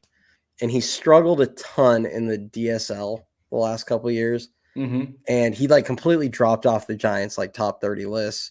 A lot of people soured on him quickly. I know Kyle Haynes talked about him and said he felt like the game was finally slowing down for him a bit. And he's showing it in the complex league at least. And I think he deserves credit. I mean, he's got like an 1100 OPS right now down there and is hitting like 360 or something. So, good for him. That's really all I'm kind of getting out of that is just, you don't end up the number 9 international prospect in a class if you don't have some tools. Right. Yeah. So we'll just see what happens with him, but it's just nice to see him playing well, So that's pretty much that's our week. I mean, we had a lot of action though down there. A lot of guys playing well, especially in Sacramento, where they're now like, I think they've split the first 2 games this week, so there's something like 43 and 28 on the season. So yeah, I was just looking at their record earlier. I think it was let's see, I got it right here. They're now 42 and 29. So they did lose yesterday. They lost and they lost tonight 5-4 and 10. Yeah. So yeah. Who pitched today? Does it show? A Wisenhunt. It was 4 1/3 innings, 5 hits, no earned runs, no runs at all, 2 base on balls, 7 Ks. Ooh. He just needs to get more efficient. That's been his thing. He's been throwing the ball really well for a couple weeks now. I think he's made like 3 or 4 pretty solid starts in a row. And he threw 89 pitches tonight. Yeah. Was his problem tonight. A little bit 56 strikes. like to see that more in the 60s. And the one thing, and we've seen it with Harrison, is it's a bigger zone in the majors than they're getting in AAA right now. Right. Now, So granted, if doing they this do bring the well, challenge, now if they bring the challenge system, it's going to tighten things up a little bit. But they were doing the ABS.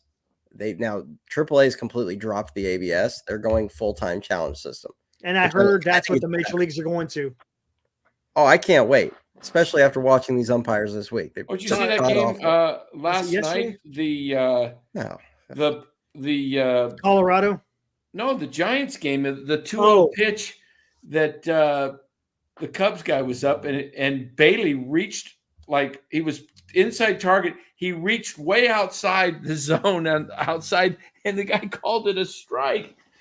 Oh my goodness. And I was listening to the Cubs broadcast. I wish I could have heard Fleming, because he whines if it's just an inch off the plate. Oh God. Yeah. I mean, my thing is, like, I just want consistency, and I want these guys held to a higher standard. That's it. Like, nobody can convince me that the bottom 5% umpires in the major leagues are not worse than the top 5% of umpires in AAA. Because the union protects these guys forever. So I'm not here to go on a big tangent. I like the challenge system. I think it's going to improve the quality of the strike zone. And guys, I mean, I get people are worried about the timing. As someone who's watched a ton of it, it moves really fast. It does. They have to challenge immediately. They have to tap their head or whatever to challenge. It takes 10 to 20 seconds tops. And you only get 2 or 3 challenges a game, right? 3 bad challenges. It's like tennis. Yeah. So if you keep winning, you can just keep challenging. But early in games, there's a risk if you're going to start challenging coin flip calls. It's like you run the risk because you could run out of challenges early. So I think more than anything, you're going to get the egregious misses cut out, especially early in games. And then as the games get later, they may, went in like a high leverage spot where it's like, the 7th or 8th inning and it's a borderline pitch that might be in a 3-2 count. That's where you might get the coin toss ones getting challenged. But I think early in game, it's just bad. So you'll get 3 bad challenges and then the 2 instant replays. Okay. Yeah. It's got to be situational too. You don't want to, and it's the player, right? That has the player challenge? does it. Yes. It can't come from the bench. The only 3 people that can challenge are the hitter, catcher, and pitcher. And how many challenges do you get as a team for the game? 3 bad. 3 bad. Oh my goodness.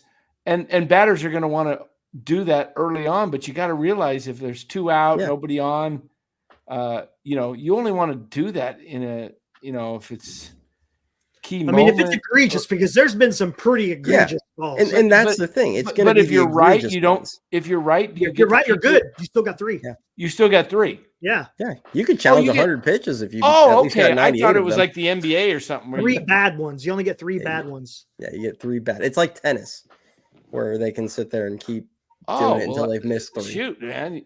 Angel, you'd be there all night. I know. That's why he had to retire. Tyro, I mean, let's be honest. Tyro would have challenged 2 separate pitches today when it was runners on first and second. And I think they were down. Well, the thing is, as soon as you challenge that one time, maybe it keeps the umpire honest now.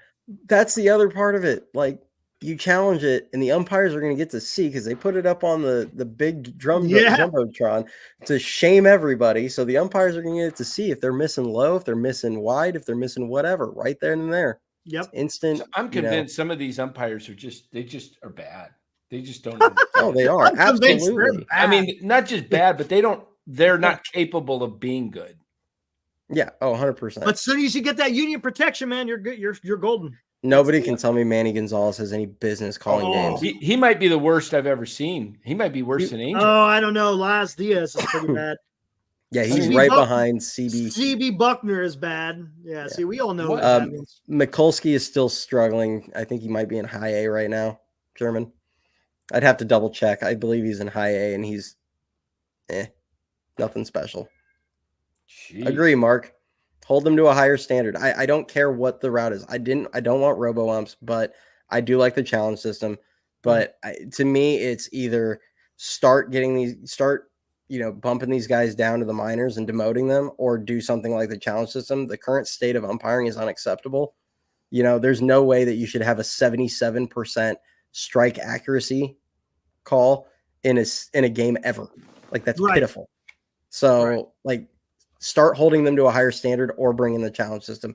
That's my take on that. I mean, well, baseball should have a type of system too, that if you're below a certain level, man, you get demoted to AAA, just like the players. Keep a minimum standard. Absolutely. I mean, so what do you think that should be? About 90%?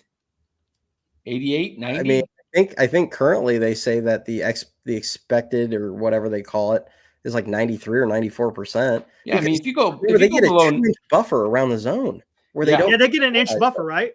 Two inches. Around the whole zone. So if you can't, come on, they don't punish you. So how does that work? The buffer system? If do they get a buffer if it's the challenge system? No. It has to it has to touch the box. It's all like one stitch has to hit the box. Exactly, one stitch. Literally. So, and that's a strike. So that's where, here's the deal. Can you instead of hanging chads, we could have a hanging stitch. Yeah. How about this? That'd be awesome. What if can you challenge a strike and then immediately go to an instant replay of whether or not it hit the box? Could you do that? I mean, right? If we say, "Oh no, man, that hit the box," go to the replay and look for the hanging stitch. Yeah, dance hanging stitch. It's like right here, just hanging over. Here's my hanging stitch, man. Look at that. Oh man, there it is. Look at that stitch, man. Yeah, I should just cut that thing. Hey, for Kyle, there, the ball movement, it's harder and harder. That's the exact argument for it. It's like I always hear the excuses of how difficult it is, and these are the best of the best. And it's like that's the argument for doing something, utilizing the technology to improve it. Because you know what, if it is too hard, it has nothing to do with the plate. I'm sorry, but it doesn't. Yeah, it comes in faster, but come on, you're watching it where it's coming across the plate, right? You're set up on the inside with you're supposed to be set up on the inside corner. With your eyes on right on the outside corner, like your head is right at it. That's where you're supposed to be. So if it's a right-handed, you're sitting more over on the right-hand side, and if it's a lefty, you're exactly. So you're set up to see it. But I'll get off my umpire tangent. But that's there. You go. I don't even know where I was going before that, but where the hell were we going? This week was just god awful. I mean, the Tyro ones today were just. The guy hadn't called a pitch off the plate the entire game, and then randomly goes back to back on a guy that's left-handed or on two pitches. Eric Miller at no point. Well, and then he goes he gives those two pitches to Smiley where he's a lefty throwing him plates that were off the plate. It's like at no point were those balls in the zone. Yeah. Like literally at no point. So I don't know. I've got no excuse for the guy who's terrible. So it is what it is. All right. So is that the minor league report? Nice. Yeah. Thanks, that's the awesome week. Sweet. Wow. That's good stuff, man. Good to hear with all what's going on down there.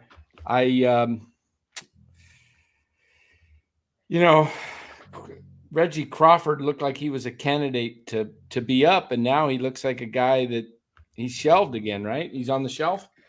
Yeah, I don't know what the injury is. His velocity was down, and they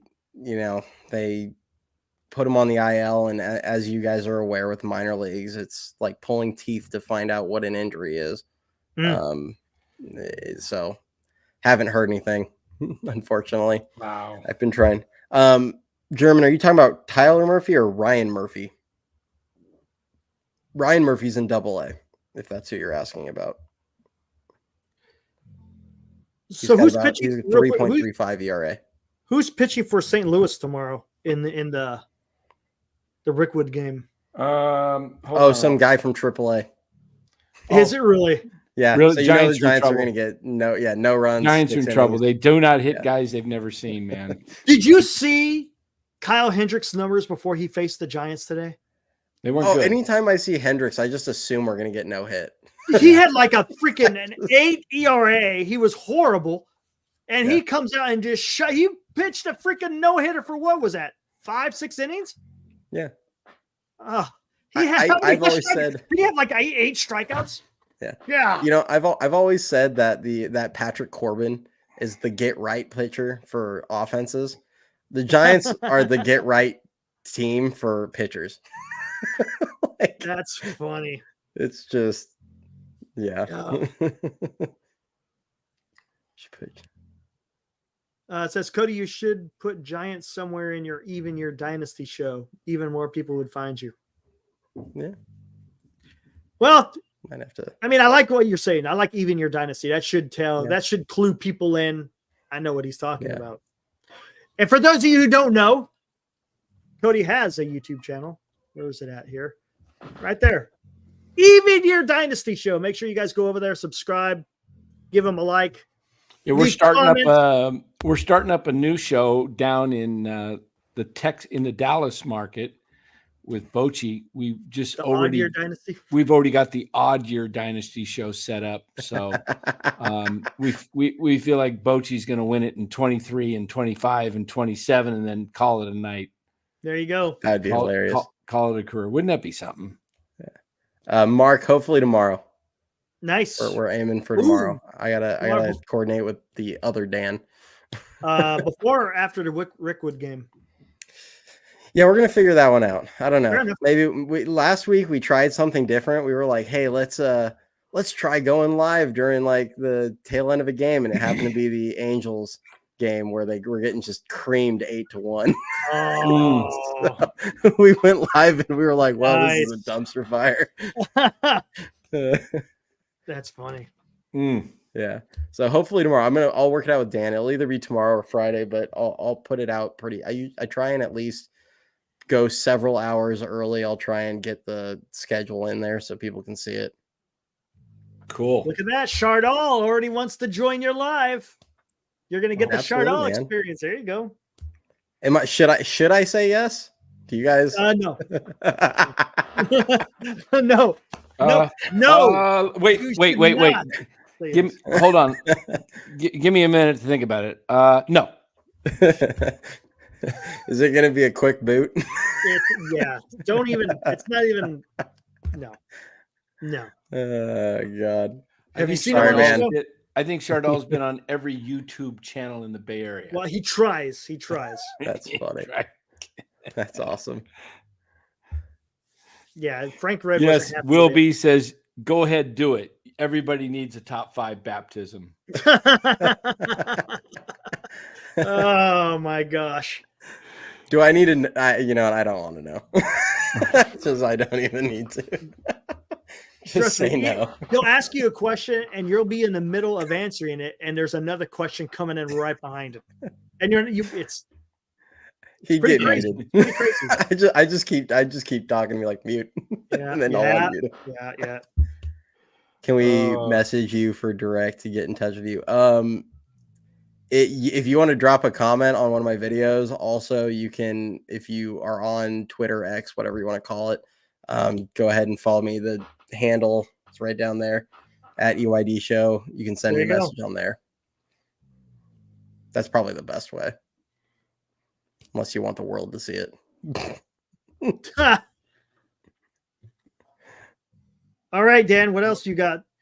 I'm good. I mean, I don't know if there's, but just kind of talk about tomorrow's game, I guess. What do you expect? You think Keaton win against some AAA guy? I mean, are the Giants going to national TV, Fox?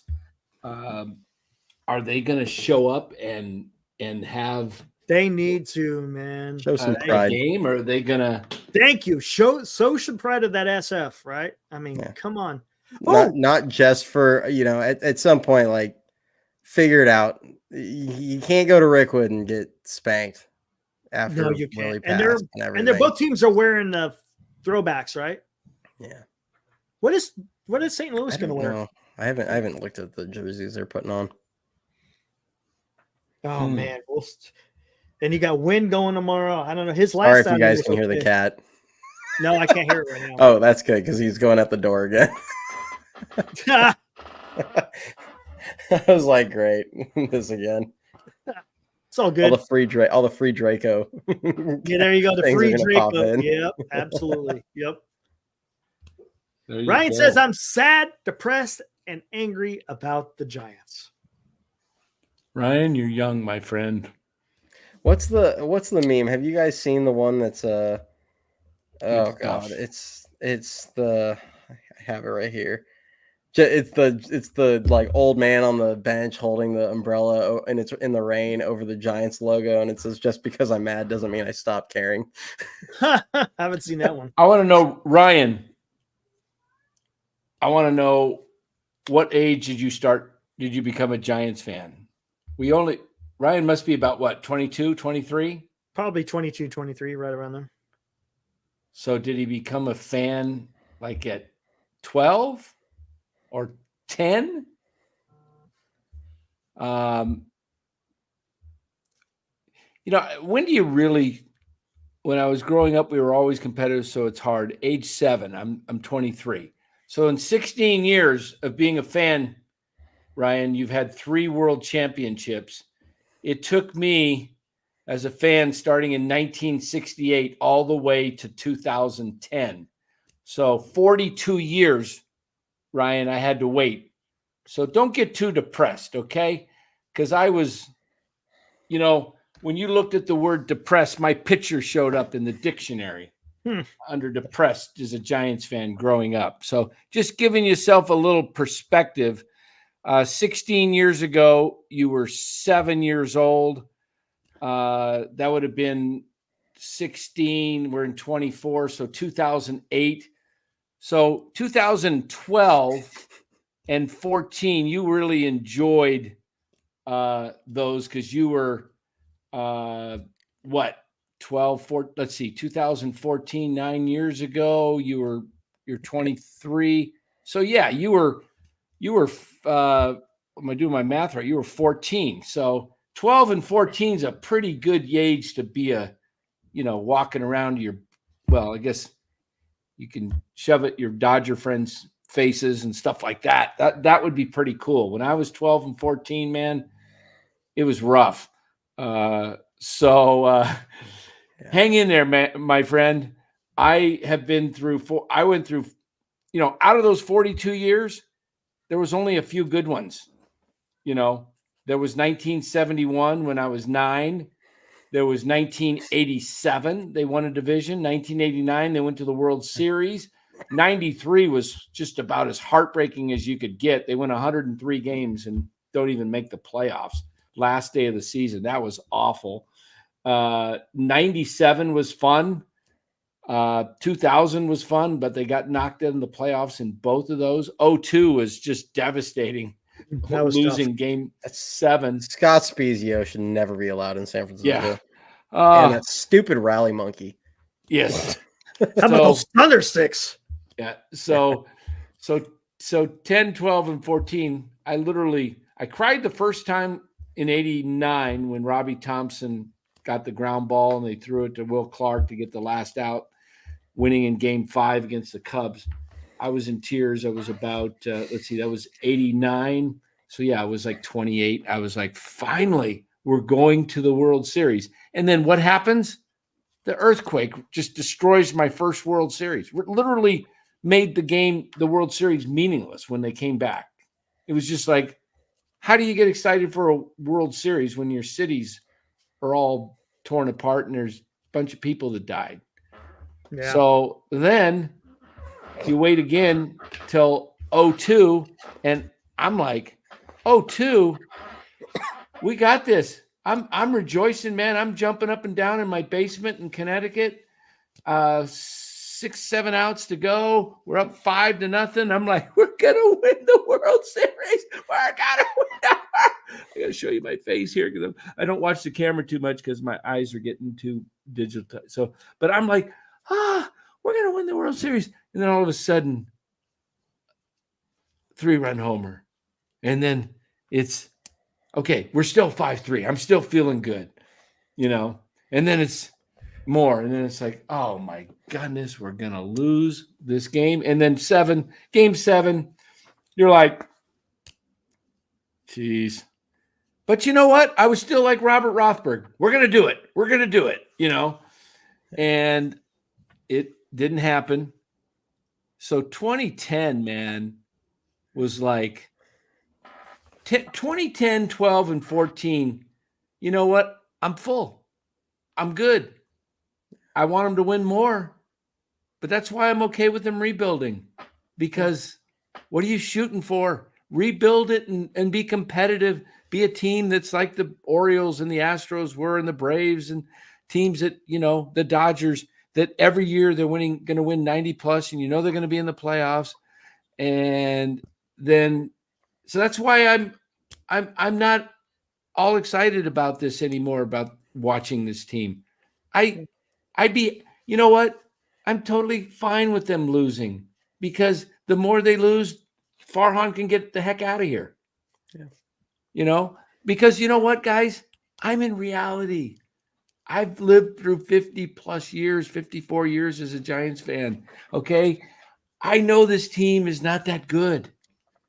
I've watched enough baseball. Don't get excited over a 36-39 team, because until they go at least 5 games over 500, you can start thinking you might have a team that can do something. But if you can't give over 5 games over 500, you're not going anywhere. I'm sorry. You're just not. And even if they do, what have the last 2 years taught us? Mm-hmm. Yeah. Yeah. The gravitational pull of 500 is going to just pull them right back. Oh, exactly. It's going to pull them back. So what I'm saying is 5 games over, not finishing 5 over. Yeah. I'm saying get to 5 over before you start feeling some excitement like they might be good. Okay.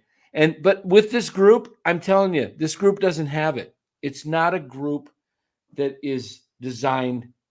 It's not going to win. Okay. They need to either make a move or two for all-star players, and that means moving off of some of your guys that you want to see, or it means selling and playing the kids.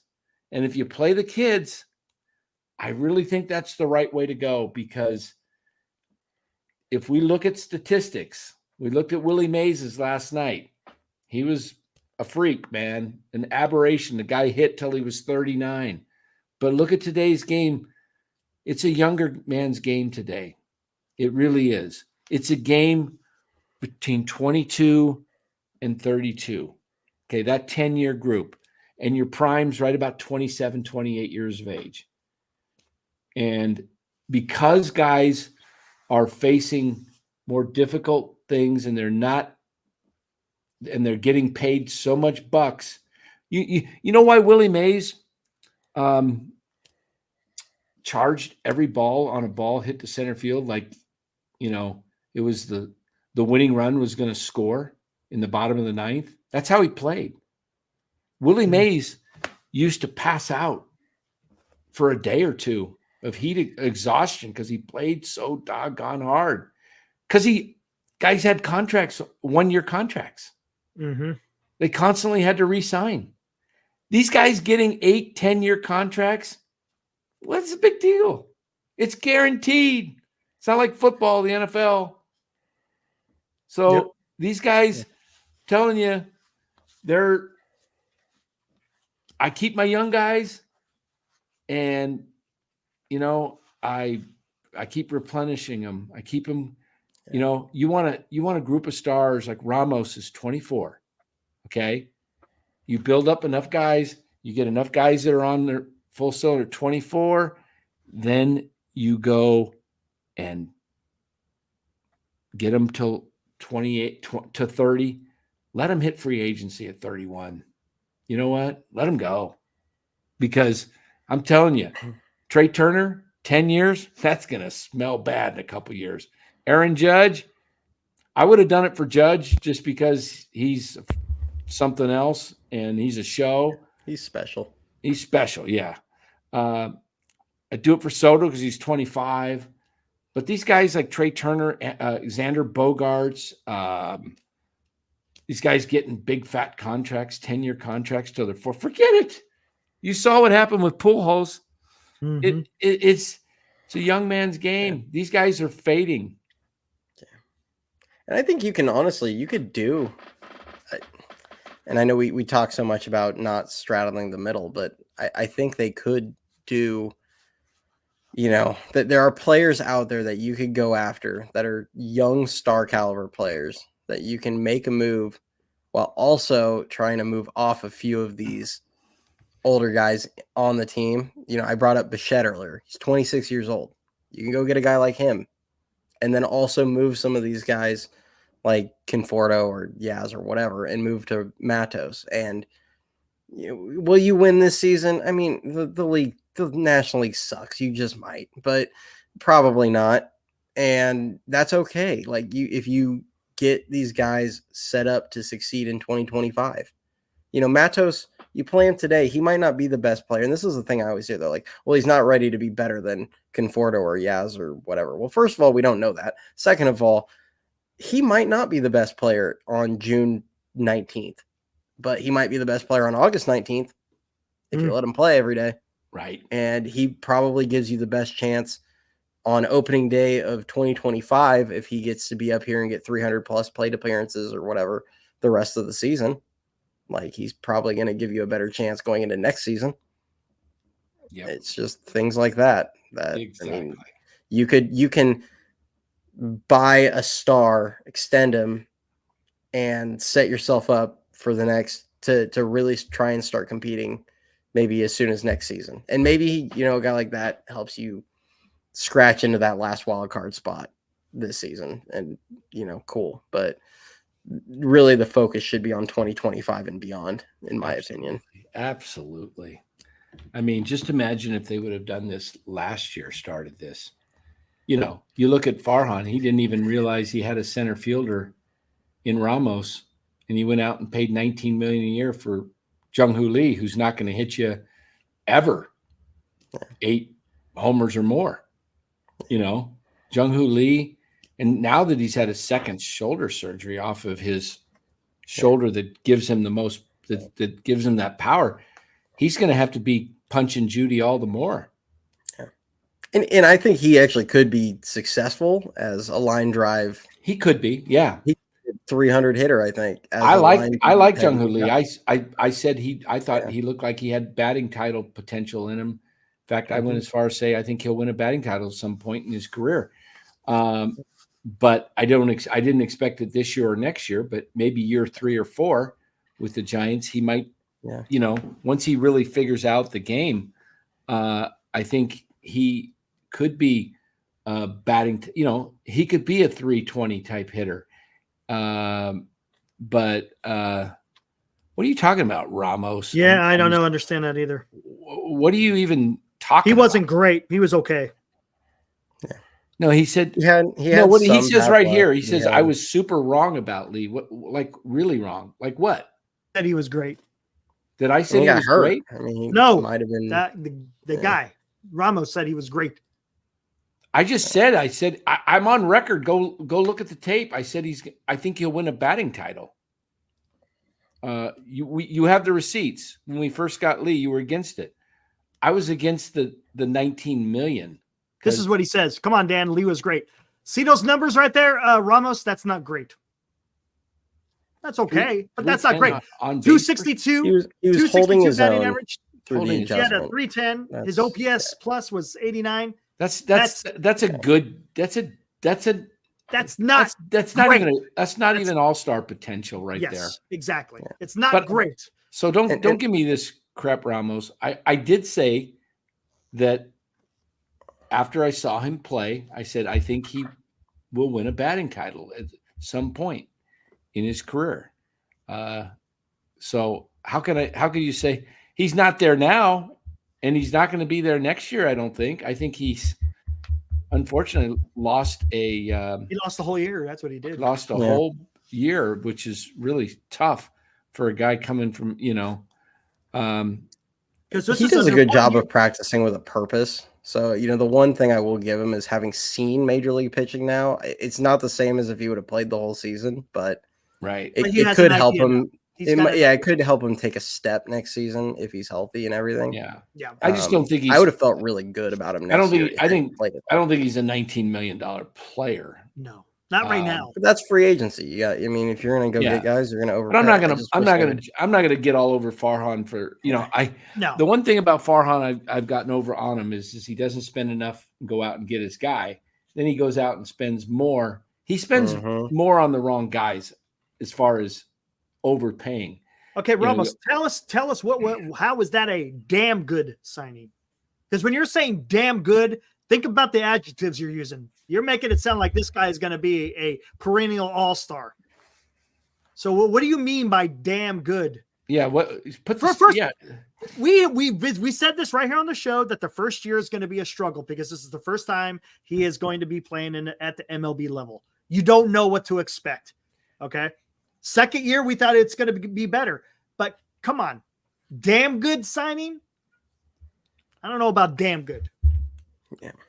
Yeah. So it could end up being a really good signing if he ends up being the leadoff hitter and as good defensively and as we all wasn't hope. a good leadoff hitter. Not yet. Look at his. I love that name, Ramos_510. Like the 510. Like a month ago, you didn't even have Ramos on your radar. You probably didn't even know Elliot Ramos was 2 months ago. It's like Ramos. Listen, Lee's not playing. Ramos has been in the organization since what, 2018? That's the reason why we were high on Ramos, and he was proving it at the MLB level for the short stint that he was showing it. He had the glimpses. You just needed to keep him throwing it out there. Yeah, Jung-Hoo Lee was a total. You don't know what you're going to get. Yeah, come on, man. Ramos and Lee are not comparable players. They're not comparable. They're different. Yeah, they're different style players anyway. It is two skill sets that are vastly different. Yeah, I mean, I'm not saying that Lee is a bad player. Lee's like a 3-tool player, 2.5. If hit for average and he's got good defensive, but he's not. How are we wrong about Lee? We're not wrong about Lee. Yeah, if Lee turns into a 300 hitter with a 350 on base and keeps playing, he was playing really solid defensive center field. Defense was good, and if he can at least steal you 10-15 bags, like no one's going to complain about that. Like everyone's going to think that's fantastic. He could be a solid player. Is he good? I don't think he's. I said he could win a batting title because he could play. He could hit maybe like Arias eventually and learn to hit the ball around. But Arias isn't a superstar. Let's be real. Luis Arias hits for average, but he doesn't do much else. He doesn't get you RBIs. He doesn't have any power. He'll score runs because he gets on base, but he's not a big RBI machine. He doesn't hit home runs, and he's not that great defensively. So Arias is good to have because he gets on base and he gets hits. Great to have when you have Tatis and exactly Machado behind you. Exactly.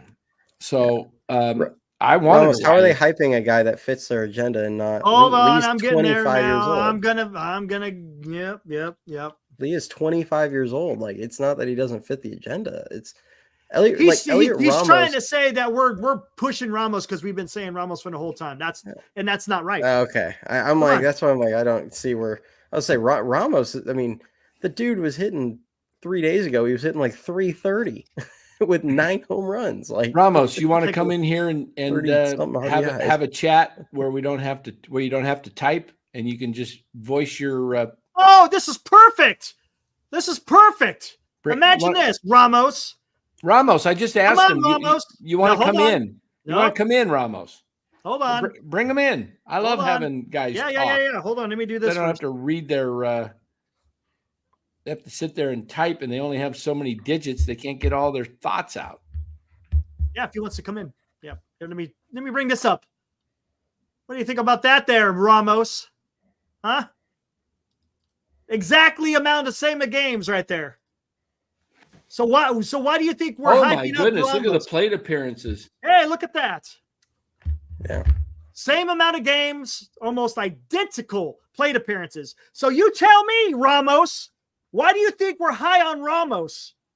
Did we say we were not high on Lee? We just said that. Wow, the only thing is stolen bases, and that's all because the Giants shut down everybody on. Exactly. When Fitzgerald and Lee got picked off, it's like, okay, no more base stealing.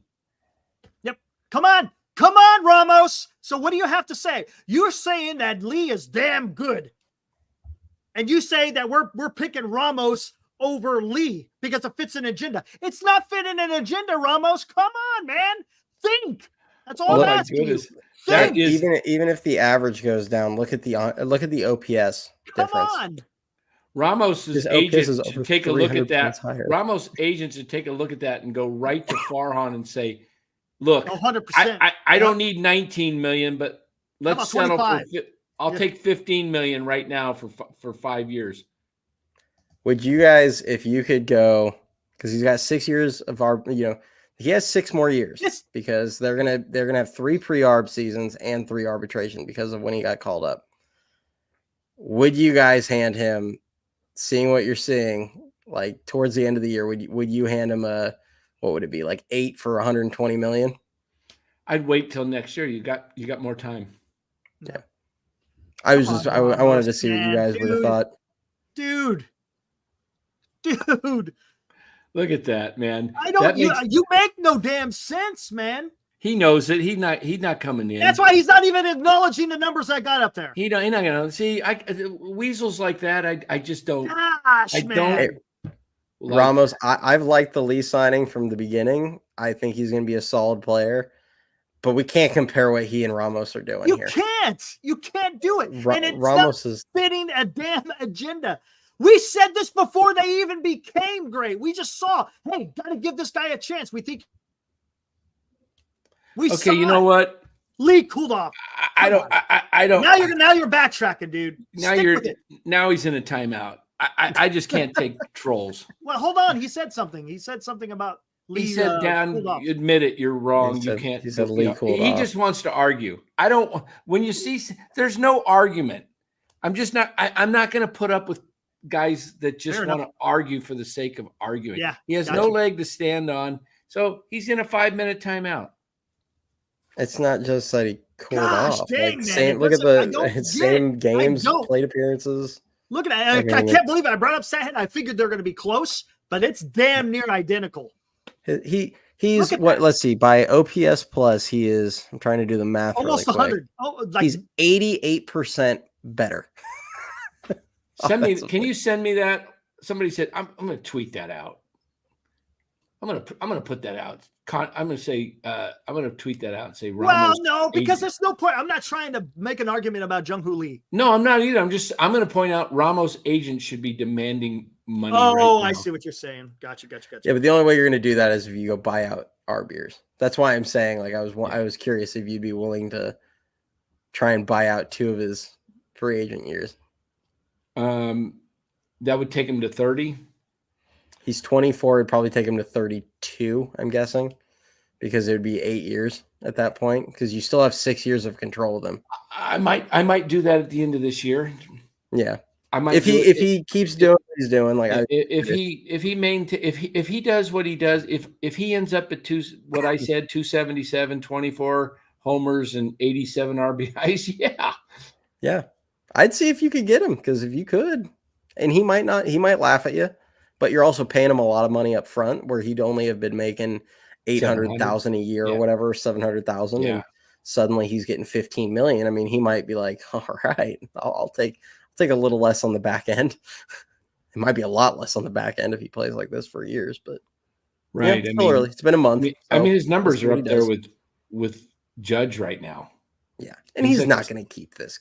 No, I don't see him. If he does, then if he does, then the Giants have a superstar on them. Yeah, right.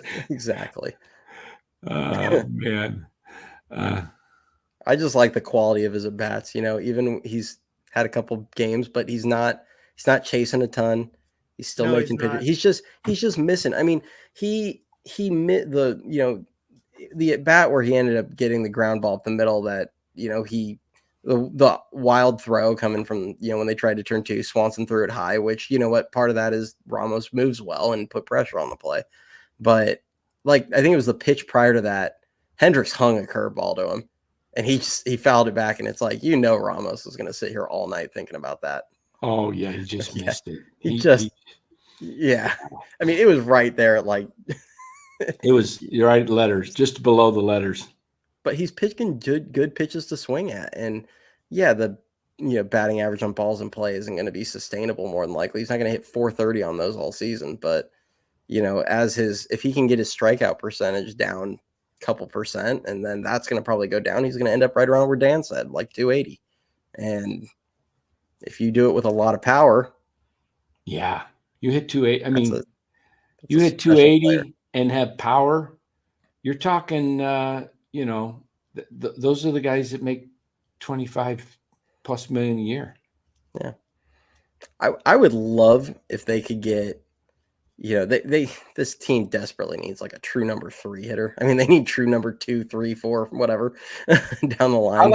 I like Ramos in the 2 spot. But they need a 3 and a 4 hitter. Yeah. Imagine what Ramos would do if he had somebody really behind him that was scary. Yeah. I mean, so where I've fallen is I like him there because of what they have. But if we could get a guy, like I've mentioned Bichette, but if you can get like a number 2, if Matos turns into that guy, or you get Wade, I like his ability to drive in runs. And if you could move him down a couple spots, Ramos? Guys that can, yeah. If you get guys that can get on in front of him and let him drive them in. Yeah. I like that. We just need 9 Ramoses. It's fine. That's all. Might be good. Or just have Ramos hit every inning. That's all. I really think if you had, like I said, my ideal outfield for this team going forward is Ramos, Matos, and Luciano. I do not want to get rid of Marco right now. 22 years old. Here's what I think about Marco. I think he's made for the big leagues, and I think he's a showman. I really do. I think he loves the show, the lights, and I think he will play better up in major leagues than he will in soccer in AAA. Some guys are just wired that way. It's like they get up, and Matos is that way. I think these guys love the big lights, and I did not see anything out of Luciano's game offensively that said send him back to AAA. I get it with his defense. It was, it's interesting though that it was the one throw he waited back on it, didn't get the guy at first, and he's out of the game. And all of a sudden he's got a hamstring, but he's back 10 days later playing. When everybody else's hamstring, they're not playing for 3-4 weeks on a grade 1. So that was, to me, that was somebody, we've had enough. We're not going to put him out there at short. And they still have him as a middle infielder. They're not putting him at any corner. And we found a way to just move him down without, making it look like he got demoted. Which it was anyways. That's what it was. Yeah, we all knew it was coming. As soon as you made that throw, it was done. Yeah. Bye-bye. Did he play second again today? I'm pulling that up. Second and shortstop. Tonight? Okay, so they moved him to short late in the game. Okay. Yeah. I was curious. Yeah, I mean, my thing with Luciano, and I am 100% on board to keep him, figuring out a place for him, is do we trust the Giants front office to figure out where to play him? Because I don't. Not even a little bit. I would trade Luciano under one circumstance, if he's involved with a star coming back that's got more than a half a year of control. Yeah. I think, I don't know how Toronto views him, but, I think he could be the big piece of that package. or some others. I don't trust the Giants to figure out how to use them. I don't. I just they've not given me anything Right. to have me give them the benefit of the doubt that they can figure out a place for him and, get him in the lineup every day, because they haven't earned that trust. And it sucks because, I mean, they've had 6 years or whatever it is to figure out where to play him, knowing every scout, everybody that kind of has watched him, knowing like this guy isn't a shortstop, he needs to get moved, and they just sat on their hands for 6 years and didn't do anything about it. And now they're going, oh, second base. It's like, all right, we'll see how that works. Yeah. He's looked fine there when I've watched him, but I mean, I've also seen him look fine at shortstop a lot of times, and it's just, I don't know if he could really thrive there or if he'll be playable long term. That's amazing. Thank you to whatever his name was, Ramos 510, for allowing us to do this comparison. So without if we would have done this comparison a month from now, Ramos would have had way more games. They doing it tonight, 37 games each. How is that? Yeah, I know. That's crazy. Yeah. Thank you to appreciate that, Ramos. Ramos underscore and you timed him out, man. Even though he's no longer even though he's no longer banned, he only had a 5-minute timeout. I think we got him enough teed off. I think you pissed him off because I think he unsubscribed too. Why did we lose a sub? Yep, we sure did. Okay. Way to go, Dan. Bye-bye. Would you guys trade for Vladdy? I saw Deloading putting him in there. No. Well, good. Curious. He'll probably subscribe and come back as some other name. Maybe. Yeah. Maybe not. Whatever. I like Vladdy, but I like Bichette more, personally. No, we didn't ban someone else earlier, Ryan. I don't think so. Yeah. Did we? Look at the group chat in the phone. Yep. Oh. In the chat, that's the only one I saw that popped up as a ban.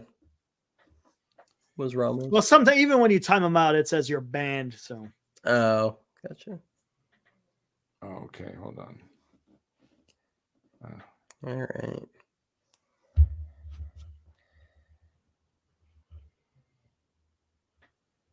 Oh, I didn't see.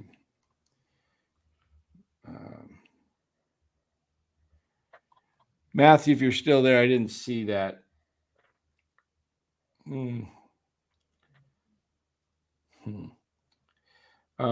Group chat with the 5. Think so. Yeah, I was, because Mark Graves responded. Yeah. I don't see anything. You don't see anything? You sure? Pretty sure it was there. 9, 10, 17. Nice. That's it. Yeah, it was back at 9:13 p.m. Oh, okay. Let me go back further.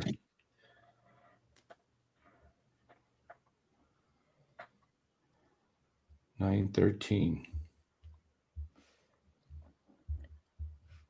Oh.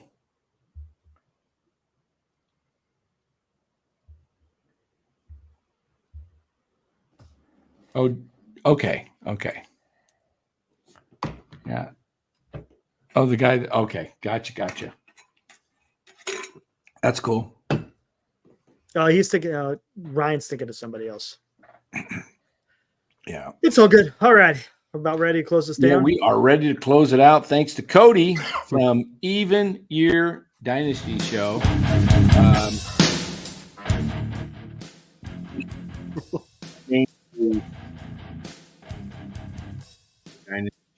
Like the 10, it's that show would have been great in 2015, man. I know. I should have started this like a long time ago. If you started that in 2015, man, you'd have 50,000 subs. Yeah, right. I know. Man, you would have had all those Giants fans back there, man. Now we're like, what happened? What do we mean even year dynasty? What was that? Yeah, so go check out Cody Even Your Dynasty Show. Thanks to our sponsor, as Eric puts that up. Our sponsor tonight, Northern, and every night for the foreseeable future. Yeah, Northern Lights Entertainment Show. And where can you find them, Eric? Northern Lights Entertainment Radio.ca. You could catch me on that very show, on one of them. Here, I'll give you a little preview. Rock and Talk with Eric and Glenn. Hey, wait a second. Hold on. Rock and Talk with Glenn and Eric. Hey, that's better. Saturday mornings at 10 and rebroadcast Sunday morning at 7 on 103.5 Capital FM. Oh, we got to give the lineup. Ryan lineup. says lineup tomorrow. Wait, who's the pitcher? It's a rookie, right? I'm going to give you we're going to give you the lineup. We nailed it. I nailed it 9 for 9 and every position. Yep. I nailed it today. So here's tomorrow's lineup, guys. You ready for it? Righty, right? On the mound? It is a righty on the mound. So hold on here. I'm going to do a little something here. I'll tell you what the lineup is going to be for. It's a righty, right? Okay. So it is a righty on the mound tomorrow night. So that lineup is going to look, let me see. Ahmed didn't play today, did he? Or I still think Wisely plays, but Wisely. Yeah. Wisely leads off at shortstop. Ramos batting second in center field. Patrick Bailey will be your catcher, batting third. Batting fourth, Matt Chapman. Oh, gosh. Come on, we know that. Oh, man. Batting fourth, Matt. I'm almost close to calling him Crapman like Nick in our chat. Okay, Matt Chapman, out of respect. Fifth. Batting fourth. Conforto, left field. Fifth, Conforto, left field. Sixth, Jorge Soler, DH. Seventh, Mike Yastrzemski in right field. Eighth, Tyro Estrada. And ninth, your first baseman again, Trenton Brooks. The GOAT. There you go. There's your lineup.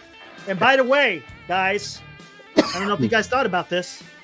Tomorrow, the starting shortstop for the St. Louis Cardinals should be Brandon Crawford. I think he deserves it. Yeah. I don't think it will be, but I hope they do. And they need to put Brandon Crawford at shortstop. Let's go. They should do that. They should do that. 100%. They should at least let him start one of the games of the series. I hope it's tomorrow. It needs to be tomorrow. The rest of the games could be Witten. But for tomorrow, it needs to be Brandon Crawford. Oh, yeah. I mean, he knew Willie. He grew up. Exactly. Did you see the picture? There's a picture out there. Yeah. I think, yeah. He didn't see Willie play, but, And you know what? I think I should be one of the ball dudes tomorrow. Down the right field line. He's taking out red eye. Birmingham. Those, man. I don't know, man. I don't know. With your vision, that might look pretty bad. You might take one in the face. Nah, my vision's vision's don't need another okay. concussion, Dan. It's just my vision's all right. It's just my vestibular's a little off a little bit. All right, Senior, let's make a deal. Always at the end of the show. You want to stay on and do a deal, Senior? I can't do a deal with you, Senior. You got to win the deal. I can make a fair deal with you, but...